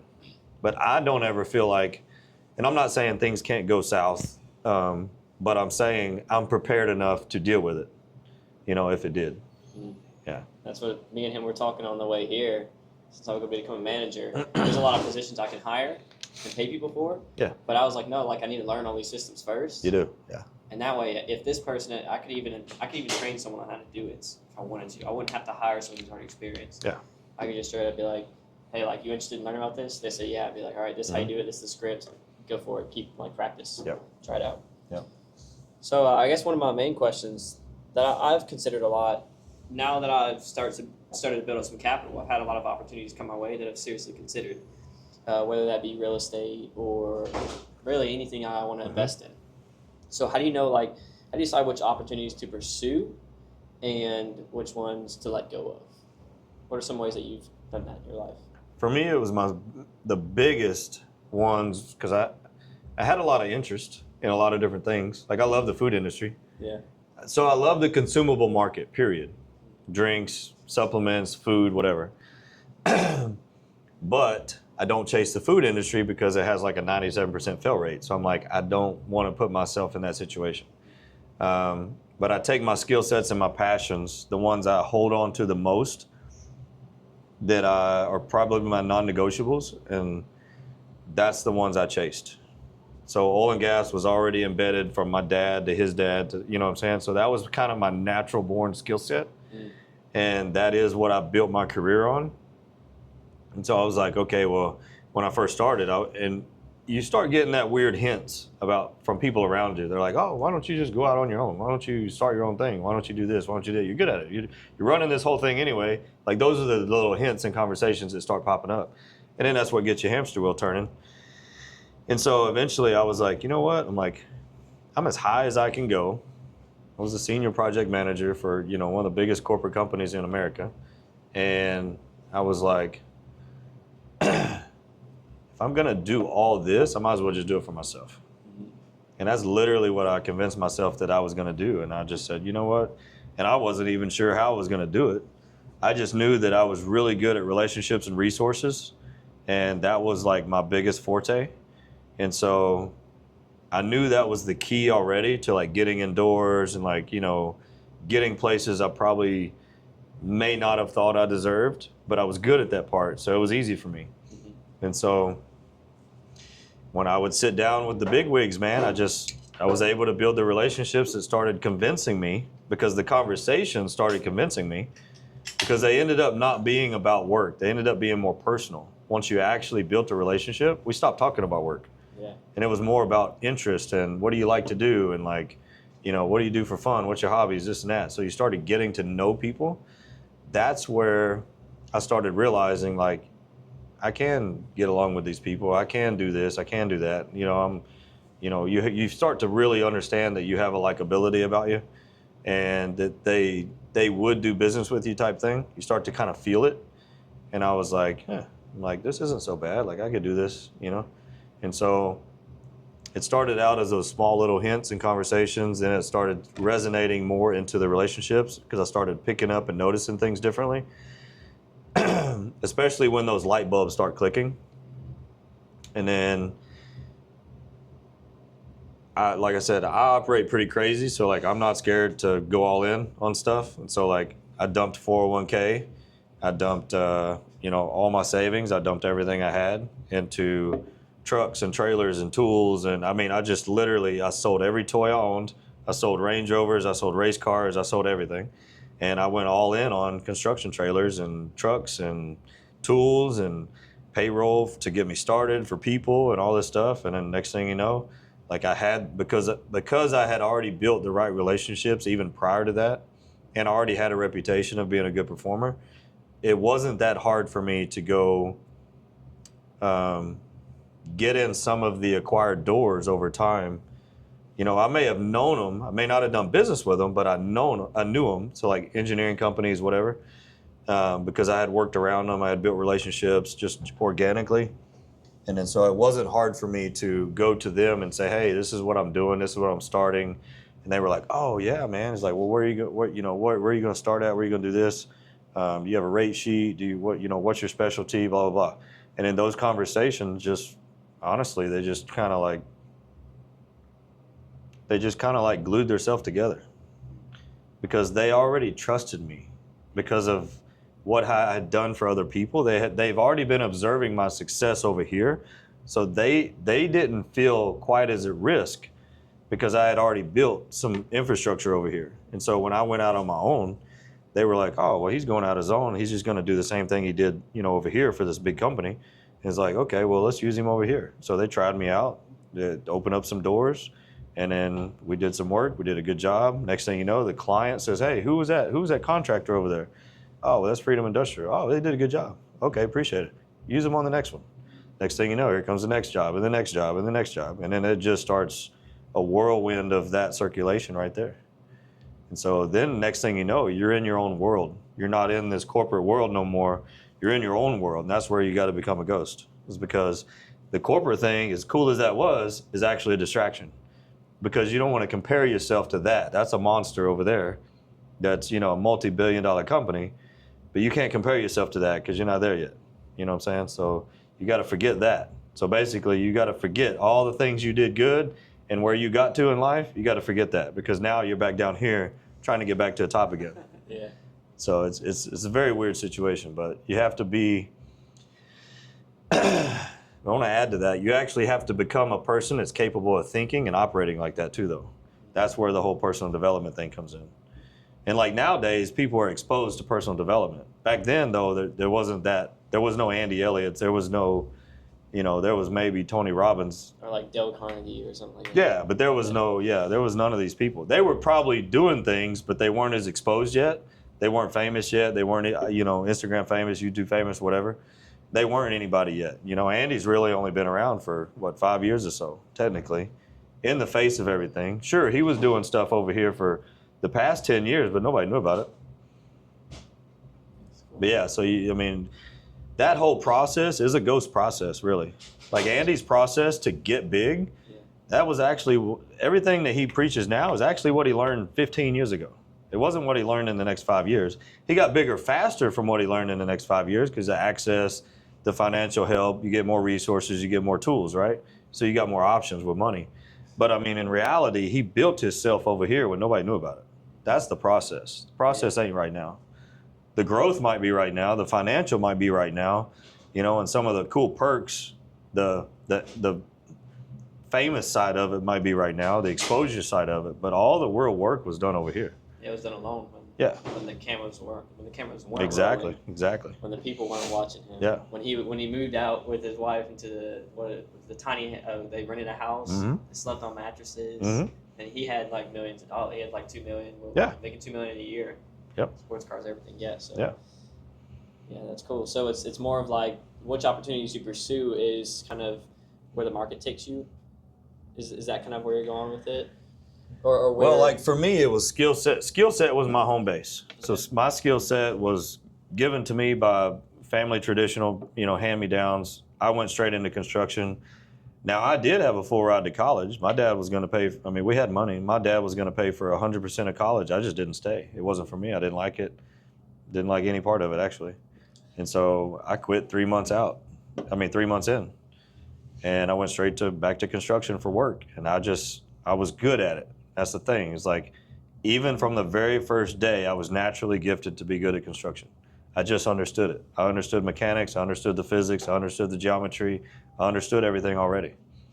And that could have just been part of my upbringing that I didn't even realize I was being exposed to because of my dad. And because my dad's a welder by trade. Okay. And so we always built stuff, right? And so I was just naturally good at building stuff. And then next thing you know, turns into be my craft for, corporate. And next thing you know, it turns into be my craft for business. And so I took that business, Freedom Industrial was my foundational way to get everything else I have. So I just used that business as my bank. And so that funded the gyms, it funded the drinks, it funded it funded everything. And now everything funds everything, but you had to process it out. To start somewhere. Mhm. Yeah. But no, for me, it was passion. It was skill set first, passion second. Because passion is what led me to the whole gym concept. And then we have coaching programs coming in the next couple months. We have a Power Couples program that she built. It's we're actually done building it. We just haven't implemented it from a monetized version yet. We're still kind of making sure that's the path she wants to take. And then a lot of it is just since we understand the gym business now, that's probably where we're going to take a lot of this passion to business thing. Because we have a certain number we want to get to, our number is 6. We want to get to 6 gyms. It's really not anything special about the number. It's just where I want to be for some future stuff that I want to do. But yeah, at the end of the day, it was all just, for me, it was skill sets and passions. I was always known for fitness just because I was always in shape. I always had a really big, and I still do, it gets bigger all the time, but I have a really big fitness circle. For example, how many Olympians can you call? I can call 30 or 40. Most people can't. I have personal relationships with a lot of high-end people. But it's because I've traveled around my whole life. I've been exposed to a lot of people. I've never missed the gyms. And I've just been able to build resources and relationships through the fitness side just as well as the industrial side. And so they kind of ended up evening out for me a little bit. My performance over here ended up being very big and got me where I wanted to go. And now my performance over here over time has now gotten me to a point where when I show up at a gym in Arizona, they already know who I am. And I don't even know how. But I went over to, have you seen Andy post all the Hive gym stuff now? No, I haven't seen it yet. You've seen it? Yeah. So I went over to the Hive gym for their grand opening. Andy asked me to come train him over there. So in the video, it's I'm training Andy over there and all them. And the owner of Arsenal Equipment, which we bought for the new gym, but he was over there, a good friend of mine also. But it ended up being a small world because one of the coaches that operate out of here in Conroe and that I'm friends with is actually friends with the owner of the Hive. And so when I show up somewhere, the minute I build a relationship, I find a common denominator somewhere, and I can do it really quick. And it was as simple as this. I posted a 3-second story of the Hive gym. I'm here. This guy over here in Conroe, Texas, I'm over there, right, with Doug and Andy and Brad and all these other people. And my buddy over here, Nathan Redmond, Coach Redmond, he goes, hey, he's like, I grew up with Doug out in California. I'm like, oh, cool, man. He's like, tell him I said hi. I love Doug, all this stuff. And so then I go talk to Doug. I'm like, hey, Doug. I'm like, you know Nathan? I'm like, Coach Redmond? He's like, man, we go way back all the way to high school, bro. Oh, man. I'm like, yeah, he's a friend of mine over at home. He's like, fuck. Next thing you know, it's just boom. And that's how easy it happens for me like that. It happens weird all the time. And it's just every single day. Doesn't matter. That's so cool. That's literally what I teach you with building rapport. Yeah. Yeah. Yeah. It's so cool to think that a lot of what you're saying, I teach on just such a base level to young college kids. It's not like y'all running through the same business. He doesn't know much about Andy Elliott. But that's why I'm good at relationships, is because I kindle them for life. Mm-hmm.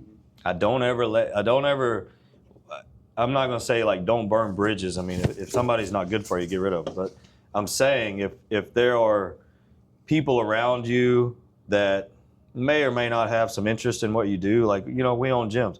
That particular coach don't coach here because this isn't an AC gym. That's okay. I don't hate on the dude. I still talk to him all the time. We still communicate. I still run into him all the time. We recap. We talk about all kind of different things. And then he's watching our media now. So then he sees me with Doug, right? And so it's just the same thing. It's just, we've scaled up to certain levels now. And then as we scale up, it gets more visibility. Next thing you know, that resource is connected to that resource. And then we link in the middle. And now there's just 3 links. And that's just the way it goes. But it's because I'm able to kindle, and I just have a good knack for it. I'm able to kindle relationships. I mean, I can literally go back in my phone 20 years and make a phone call right now and kindle a relationship that I had 20 years ago. It's not hard for me. Like, because I keep that communication going. Like, I'm very good at it. So you keep communicating with them even after you Mm-hmm. Yeah, because you never know. Yeah. You never know, especially if I'm still in the industry. Like we're in, obviously oil and gas. So I'm like, there's still relationships that I've probably never tapped into in my life that I still kindle, because you never know if you're going to need to tap into it. And a lot of times you don't know, but I've had people that I used to work for that now I've done passed up, they come try to work for me now.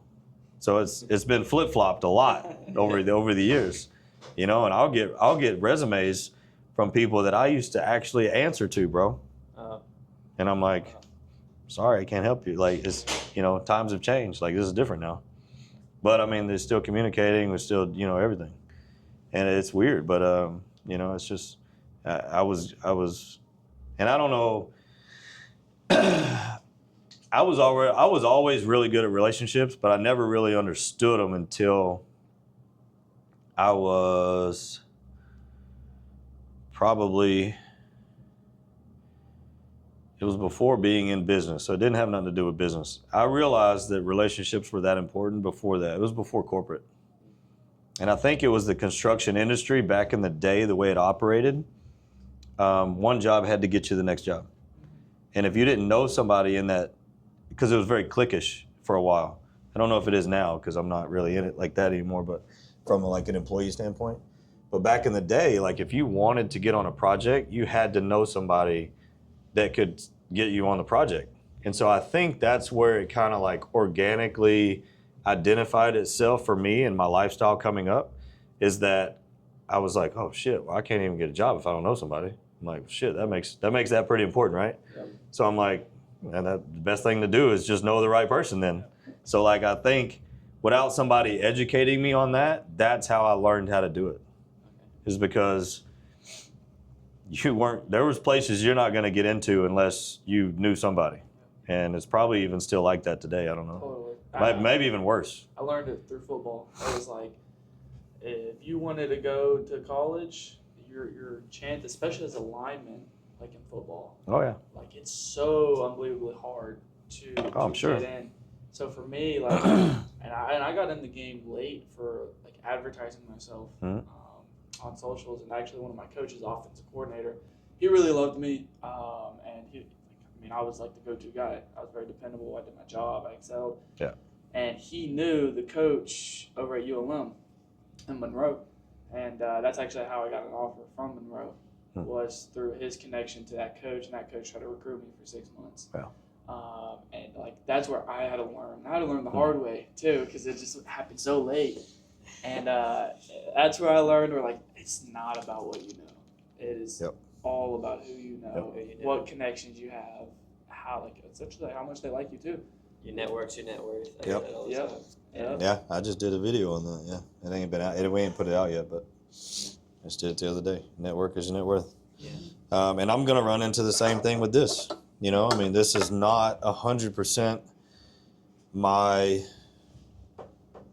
forte as far as resources, but I've spent this entire year building resources and relationships prior to doing this right here. For this though. Yeah. And that's what a lot of people don't understand, is the work I do is almost a year to 2 year backlog.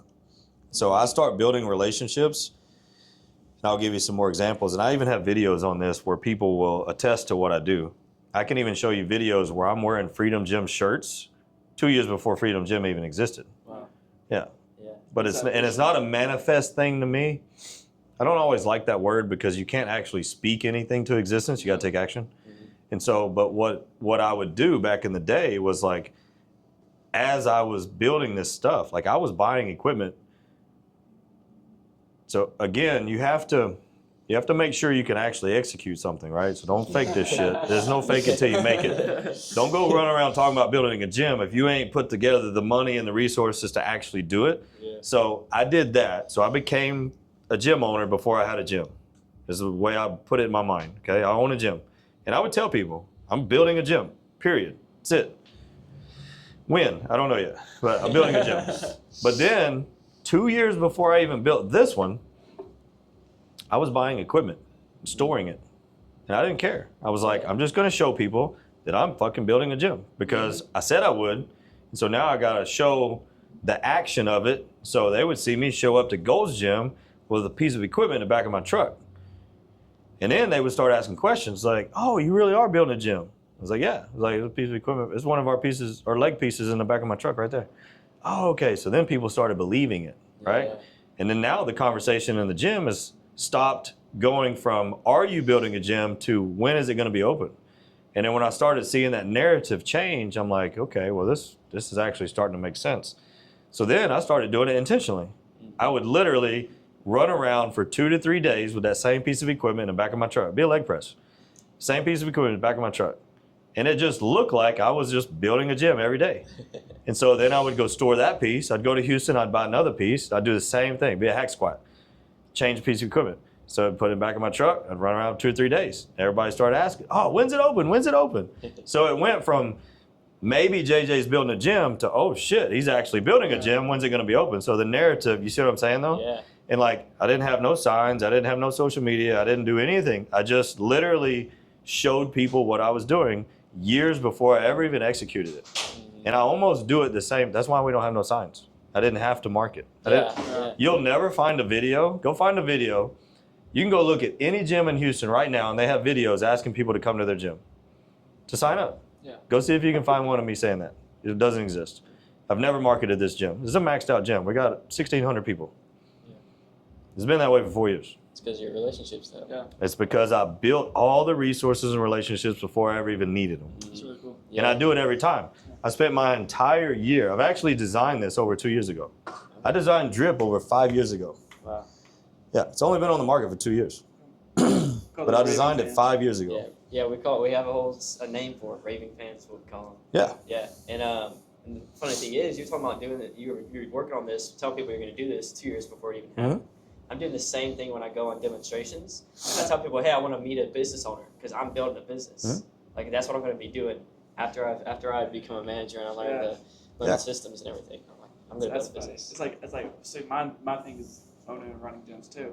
Yeah. I tell everybody knows. I mean, everybody always asks like, I mean, you could go ask Dave, who's like my manager and I runs Louisiana. You can ask customers I went on appointments for 2 years ago, like what my goal is. My girlfriend advertises for me. She tells people like she was talking to her dad, and her dad was like, so like what's Wayland's split? Because I dropped out of college. College wasn't for me, and she was on a lunch thing with her dad, and her dad was asking about me, and he was like, so what's Wayland want to do in the future? And she was like, oh, like he's gonna go run some gyms. Like she doesn't even say once, she just says that I am, which is pretty cool. And like now, like this is why I nagged Enoch for the longest. I was like, dude, get me a meeting with JJ. I want to meet him. I need to meet him. Like, that's the person I need to be around because you're doing exactly what I want to do. And I've met another gym owner back home in Louisiana who really loves me. And then I met somebody else who runs a chain. So he actually runs a bunch of like Planet Fitnesses down in Louisiana. He has Baton Rouge and some of Lafayette too. And so like you were talking about like networking, like that's all I do. All I try to do. I know somebody who lives in Monroe. He's a equipment distributor. Yeah. Like he sells gym equipment. And I actually did an appointment for him 2 years ago. And I was like, hey, like don't be surprised if I reach back out to you in a few years.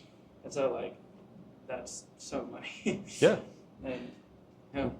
So like right now, I did this on purpose. Everything I paid for here, I paid cash. And so it was a little easier for me on the entry. A lot of people asking me about, and I still get people coming in here and they're like, I still get random people in here about my age. And they're like, well, how's the gym doing? I'm like, it's doing great. Like, I don't know where you're going with that, but like, it's doing great.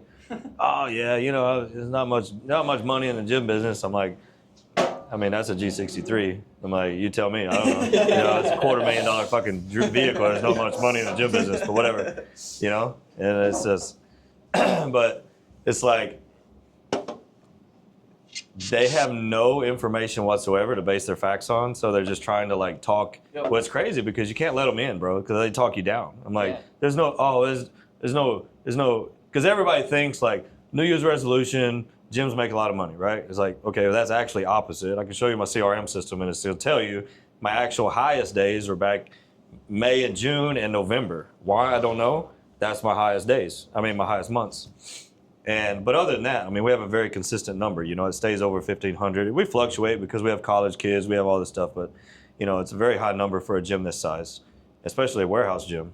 But my point is, though, is we built all the relationships and resources to kindle the culture of this particular gym, which was all done very intentional to build the brand name, right? And so now, when I open a second gym, I don't have to do so much to get people to go over there, because now they know that, oh, it's Freedom Gym. Because a lot of people think we're moving. I'm like, I'm not moving. Like, I'm building two. And so like, oh, you're gonna have two? Yeah, what's that one gonna be like? So now that's the talk. What's that one gonna be? Because they know this one. They're like, what's that one gonna be like? What's gonna be over there? It's like, so we'll give them a few cues and we'll do this. Next thing you know, they're on the street marketing for us. Yep. Simple as that. Oh, we got top of the line, everything Arsenal makes, we bought two of, which is true. And so they're like, oh, because no gym up here has Arsenal. So that's why I do it. I do it intentionally because I'm going to expose them to something over there they haven't even been to exposed yet in our 30-mile radius, because that's what this business is, 30-mile radius. And so when we open the doors up over there, I'm not saying the floodgate's going to happen, but it's going to happen because we've built this narrative and this story up now, and we're going to keep building it even bigger. But by the time it gets closer, because we still have several months before it's actually done and finalized, like by city permit and all that stuff. But by the time we get there, the hype's going to be so cool. Like, they're almost thinking they're already working out over there, bro. It's like, oh man, I can't wait. This and that. I'm like, I know. I was like, it's coming, But we just keep pushing that narrative and that story on something that doesn't even technically exist yet as a business. But when it does, that's how you move things along a little faster nowadays. Is because you can create those scenarios where not only do you tell people about it, but then you show them pieces of it. This is the action part, and so then it comes to life, and it's like, shoom, there they go, But if you try to keep that a secret right there, you're gonna be a slow start. You got to start so early. Like most people think, oh, I'm gonna market, 3 months ahead of. I'm like, fuck that, 3 years, bro. Yeah. Like if you really are committed in making this operation happen, there's nothing wrong with talking about it 2 years in advance. And like that's how all in I go though. Like I'm not gonna not open that gym. You know what I'm saying? Especially So, if you yeah. tell people. Yeah. And you can talk about it way earlier than 2 years. It's just right now. I don't even have a spot yet. I've been looking for 6 months. I'm going to open up a gym in Scottsdale. And I'll tell you about it right now, today, on camera, on mic, that it's going to happen. And I promise you, within 12 months, you're going to see a gym over there. And I'm going to show you. It'll be on social media. It'll be tied to all these. And because we're already even building the backlog system. Our CRM system's big. It's buildable. Like I can put a number of gyms under it, like as many as I want. Yeah. And so like that CRM system's already built. It's already linked to this CRM system. It's one system, yes, but it's like you can change locations basically, right? So, and then once that one opens, which we're already building the third one, and then we're actually working on one in Oklahoma too. The only problem we have there is like parking, which is a big deal. So maybe if we can solve that, we'll have a big gym in Oklahoma too. It's right next to Oklahoma University, between Norman and Oklahoma City. So one of the guys in Andy's Brotherhood actually owns the building. Really? So we were going to team up on that. So again, when you get into these rooms, you got to be good at it though, because if you're not good at it, you might find yourself in a situation where you start doubting your investment. Did I pay all this money to get in this room and I didn't get anything for it, right? But you got to understand, you got to be able to work your intentions properly too, though. It can't always be just a sales pitch or how can I make money from you or how can I make money off of you or what can I get from you. It's what can I give first, right? So I'm going to give you a perfect example. The guy that owns that building in the Brotherhood, his name's John. He's a 9-figure guy. He does like $140 million a year.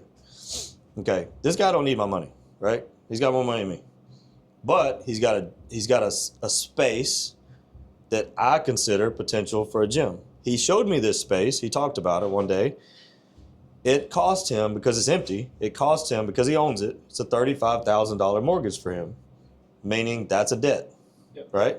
So there's no money coming into it, so there's no asset value whatsoever.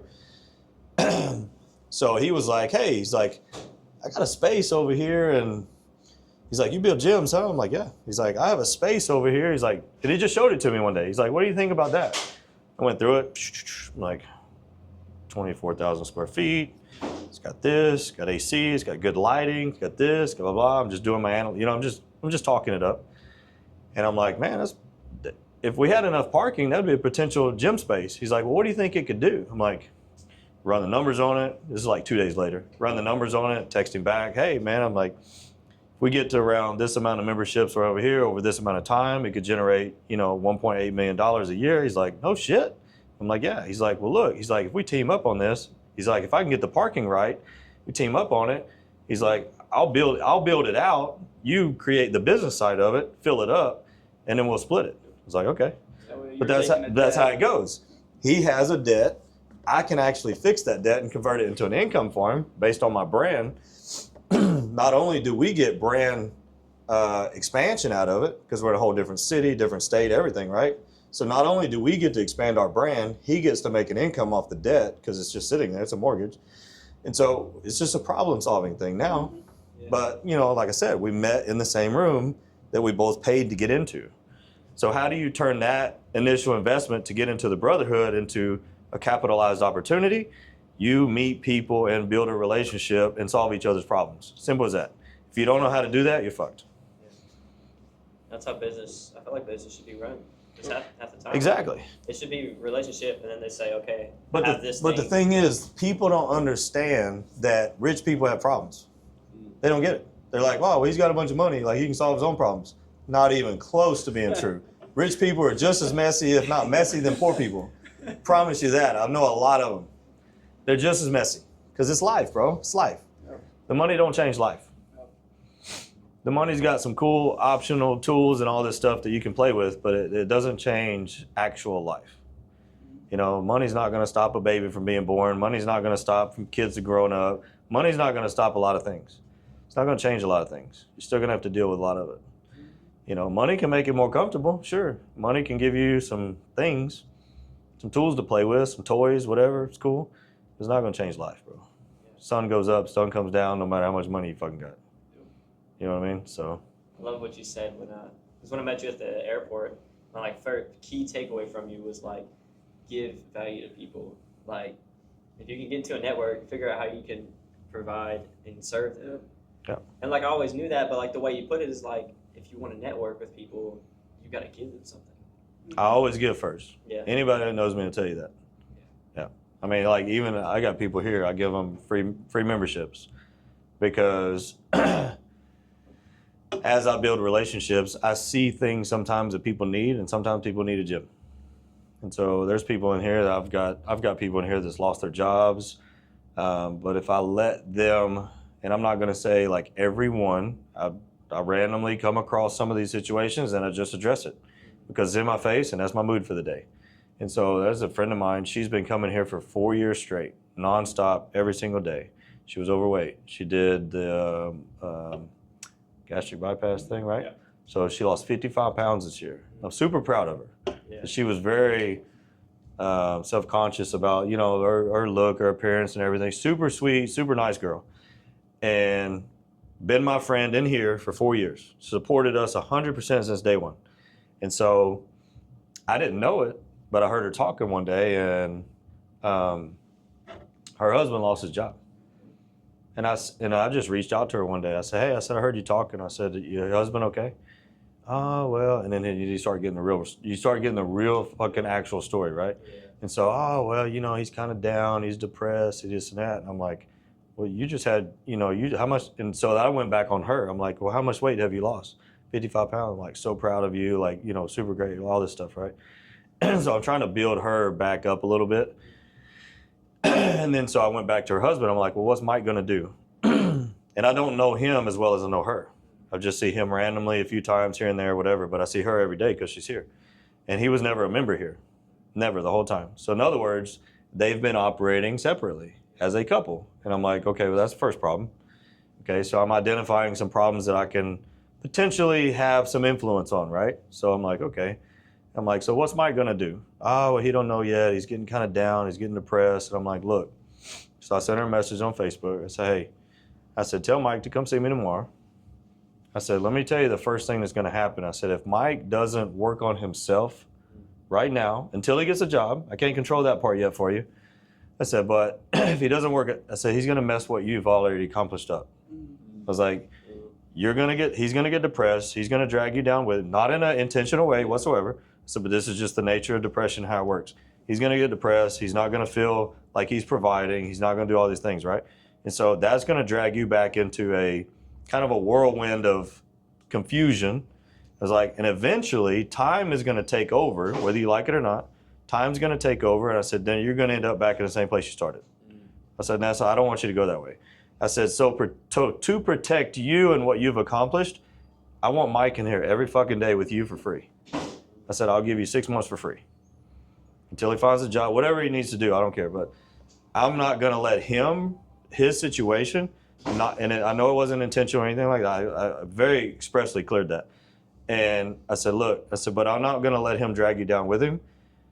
And I worded it a little bit differently, but you don't understand the point. And so I'm like, I want Mike in here every single night with you. I was like, just bring him in with you. You don't have to, nobody's going to say anything to you. Like, y'all work out together, work on yourselves. I was like, work on your relationship. I said, y'all bond in the gym. I said, I don't give a fuck who's stronger. I don't give a fuck who does more of this, more of that. I said, just enjoy fucking your time together in the gym, period. What you do in here is irrelevant at that point. I'm like, but I don't want his situation bringing you backwards. I was like, so now I'm actually going to try to boost you by bringing him into the equation and letting him see kind of the fruits of your hard work also, right? Because he hasn't been exposed to it. He never came to the gym with it. 4 years, at least in my experience. And so, yeah, sometimes I do that. I'll find people like that I can organically give them my tools to help either advance or at least not go backwards in whatever their situation may be. I do it all the time. But that's what's cool about it. That's really the fulfilling part of owning something like this in general. Even for you later when you open, so just keep an open mind about things like this. Like, people are struggling, man, out there. Not everybody's got their shit together, and sometimes just life just kicks them in the balls sometimes, and it's like they don't have people to turn to. They don't have people that's going to help them. They don't have people that's going to do anything. The second thing I did, I don't know if it worked. I haven't actually followed up on it. A friend of mine in here owns a trucking company. As I was getting to know Mike, I learned that he had a CDL license. So I introduced him to the trucking company. I don't know if they hired him. I didn't follow up on it yet. That was literally like 2 weeks ago. And so, but I told him about it. I asked this guy if he's hiring. So I just kind of connected the dots a little bit. I said, hey, are you hiring truckers? Yes. Drivers? Yes. Does this guy have a CDL? Yes. Have this guy go talk to that guy. Simple. That's all I did. And so I'm going to follow up on it. But he was supposed to go talk to them about possible working, whatever. If it works out, great. If it didn't, okay, I tried. But those are the type of cool things that you get opened up as you build businesses like this, where there's thousands of people coming together. It's like you don't realize how easy you can connect dots for people sometimes. Because the other thing they do is people in certain situations, like, they just clam up. They don't talk, they don't communicate, they don't do anything. So, you flashing me back there? No, I'm trying to remind you, we have other stuff to do. Oh. It's almost 3 o'clock. Okay. Oh, wow. We have 2 open houses we have to get before 5. Okay. So, We gotta get 5 back. minutes. We got Louisiana. You know me, I'll And talk then so we forever. Drive back to Louisiana. Yeah, whatever y'all need to wrap up is good. And so my point is, though, is when you create stuff like this for you later and you later, that you are now a tool Yeah. to serve, right? Yeah. And so that's the way I look at things now. It's not, that's why I told you, it's not about the gym. Yep. I care less. Everything in here is paid for. You can't take it from me, whatever. It's not about that anymore. It shifts when you become an asset and a tool to the public. Then you have to understand how to use that to kind of serve. Doesn't have to be everybody. Obviously, this is a business that has to stay going because we have bills, right? Yeah. So, but there are situational times that if you communicate enough with the people here and you build that right culture, like you have a way to help people. Yeah. Not as a mass maybe, but as individualized, and some of it doesn't need to be public. It just needs to be private. Just like that. I'm not going to post about it or tell people about it. I'm just going to do it. I'm going to serve my cause and use my tools to help people if I can, and then let them move on about their way. Simple as that. But yeah, I mean, it's learn, earn, and return. And this part of it is my return now, right? I think. So I learned how to do it. I built the business. I earned money doing it. And now I'm returning whatever I can as a favor to, help some people out if I learn about them along the way. Yeah. So you just use that as a tool now. I think that's so cool. Like we definitely lucked out on that because I know for me that's one of my missions with the gym is not just the physical aspect of it, right? But also how it can change people's lives, and that's so cool. I consider myself lucky, although I went through so much when I was younger. I grew up way faster than I was supposed to, but along the way I didn't lose who I was and the fact of how I want to serve people and help people. And I see that in Ian. That's why he's my right hand man. That's why we're here. We do everything together because that is what I want to do. Mike Lanzetta, that life coach, he says, "Be more what the world needs," which is why I want to run my own gyms. That's why I have my own businesses because realistically, there's only so many people like you. There's only so many people who are dedicated to actually helping people. A business aside, but I think the root of every good business and great business is the desire to serve and help people. Yep. And who you are as a person. That's why investing in yourself is so important. That's why having those morals and those roots is just so important as well. Because there's been times where I've been down and out.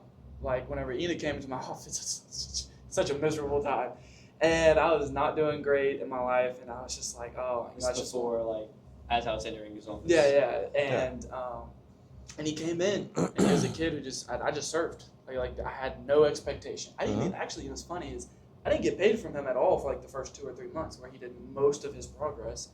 I just coached him for free, and I didn't complain about it once. I didn't bicker. I didn't ask for money. He didn't even tell me. I didn't even tell him. He didn't tell me until last month. And I just did it from my heart. He needed somebody to step in and play that role, and it turned out to be the best investment of my time and my energy that I could have ever asked for. Because now he put a connection to you, where I got to meet you. He's one of the top people in our state, and he's told other people, he's told me about the influence I played in his life has helped him put on the right trajectory. That's what I live for. Yeah. And so I agree with that 110%. No, and the thing is, a lot of people just don't have the belief system to understand it. They don't understand the put everything in front of money part. They don't get it. But I'm going to tell you a quick short story before we wrap up. So my entire life, I've never asked for a raise in my life, ever. You know what I've gotten? A raise every fucking time. Yeah. And the reason why I learned that at a very early age is because I became a manager, a very high-end manager in my 20s, right, mid-20s. And so I was working for some very big companies, very big people, pushing a lot of money around, big projects, $100, $200, $300 million projects. But my point is, though, is I was able to sit in meetings, a lot of them, and I'm a very good listener when it comes to trying to figure out what everybody's perspective is on things through understanding what their lens they're looking through versus mine. So everybody sees things differently, right? And so I always heard people ask for raises, ask for money, ask for bonuses, ask for all this stuff. And I'm like, but then I hear the other side, right? You hear the manager, the manager of that person, right? does that, starts off like that, a big gasp, right? So because nobody wants that conversation actually. So it's a very awkward moment for somebody because you don't even know if that person's actually earned it. You know what I mean? Like, what have you done to increase your value that you're asking for the value increase in pay, right? So you're asking for a value, whatever they call it, I don't know. You're asking for an evaluation of your value, right? So you're asking for more money, but the question really is have you done anything as your tenure here? Have you done anything to actually Proof to show. increase our value? Like, have you saved us money? Have you made us more money? Have you made us more efficient? Have you made us faster? Whatever the value system may be. And so me, I was like, I had such a good performance record. I never doubted my value system of what I just said. And so I was like, and I had this conversation with my boss one time. He caught on to it. And I have a very smart boss back in the day. I actually love and hate the guy at the same time. He's just one of those guys. And he asked me, he goes, "You've never asked for a raise or a bonus or anything." I said, "I'm never going to." He goes, "What do you mean?" I said, "If I earn it, give it to me." Yeah. Simple as that.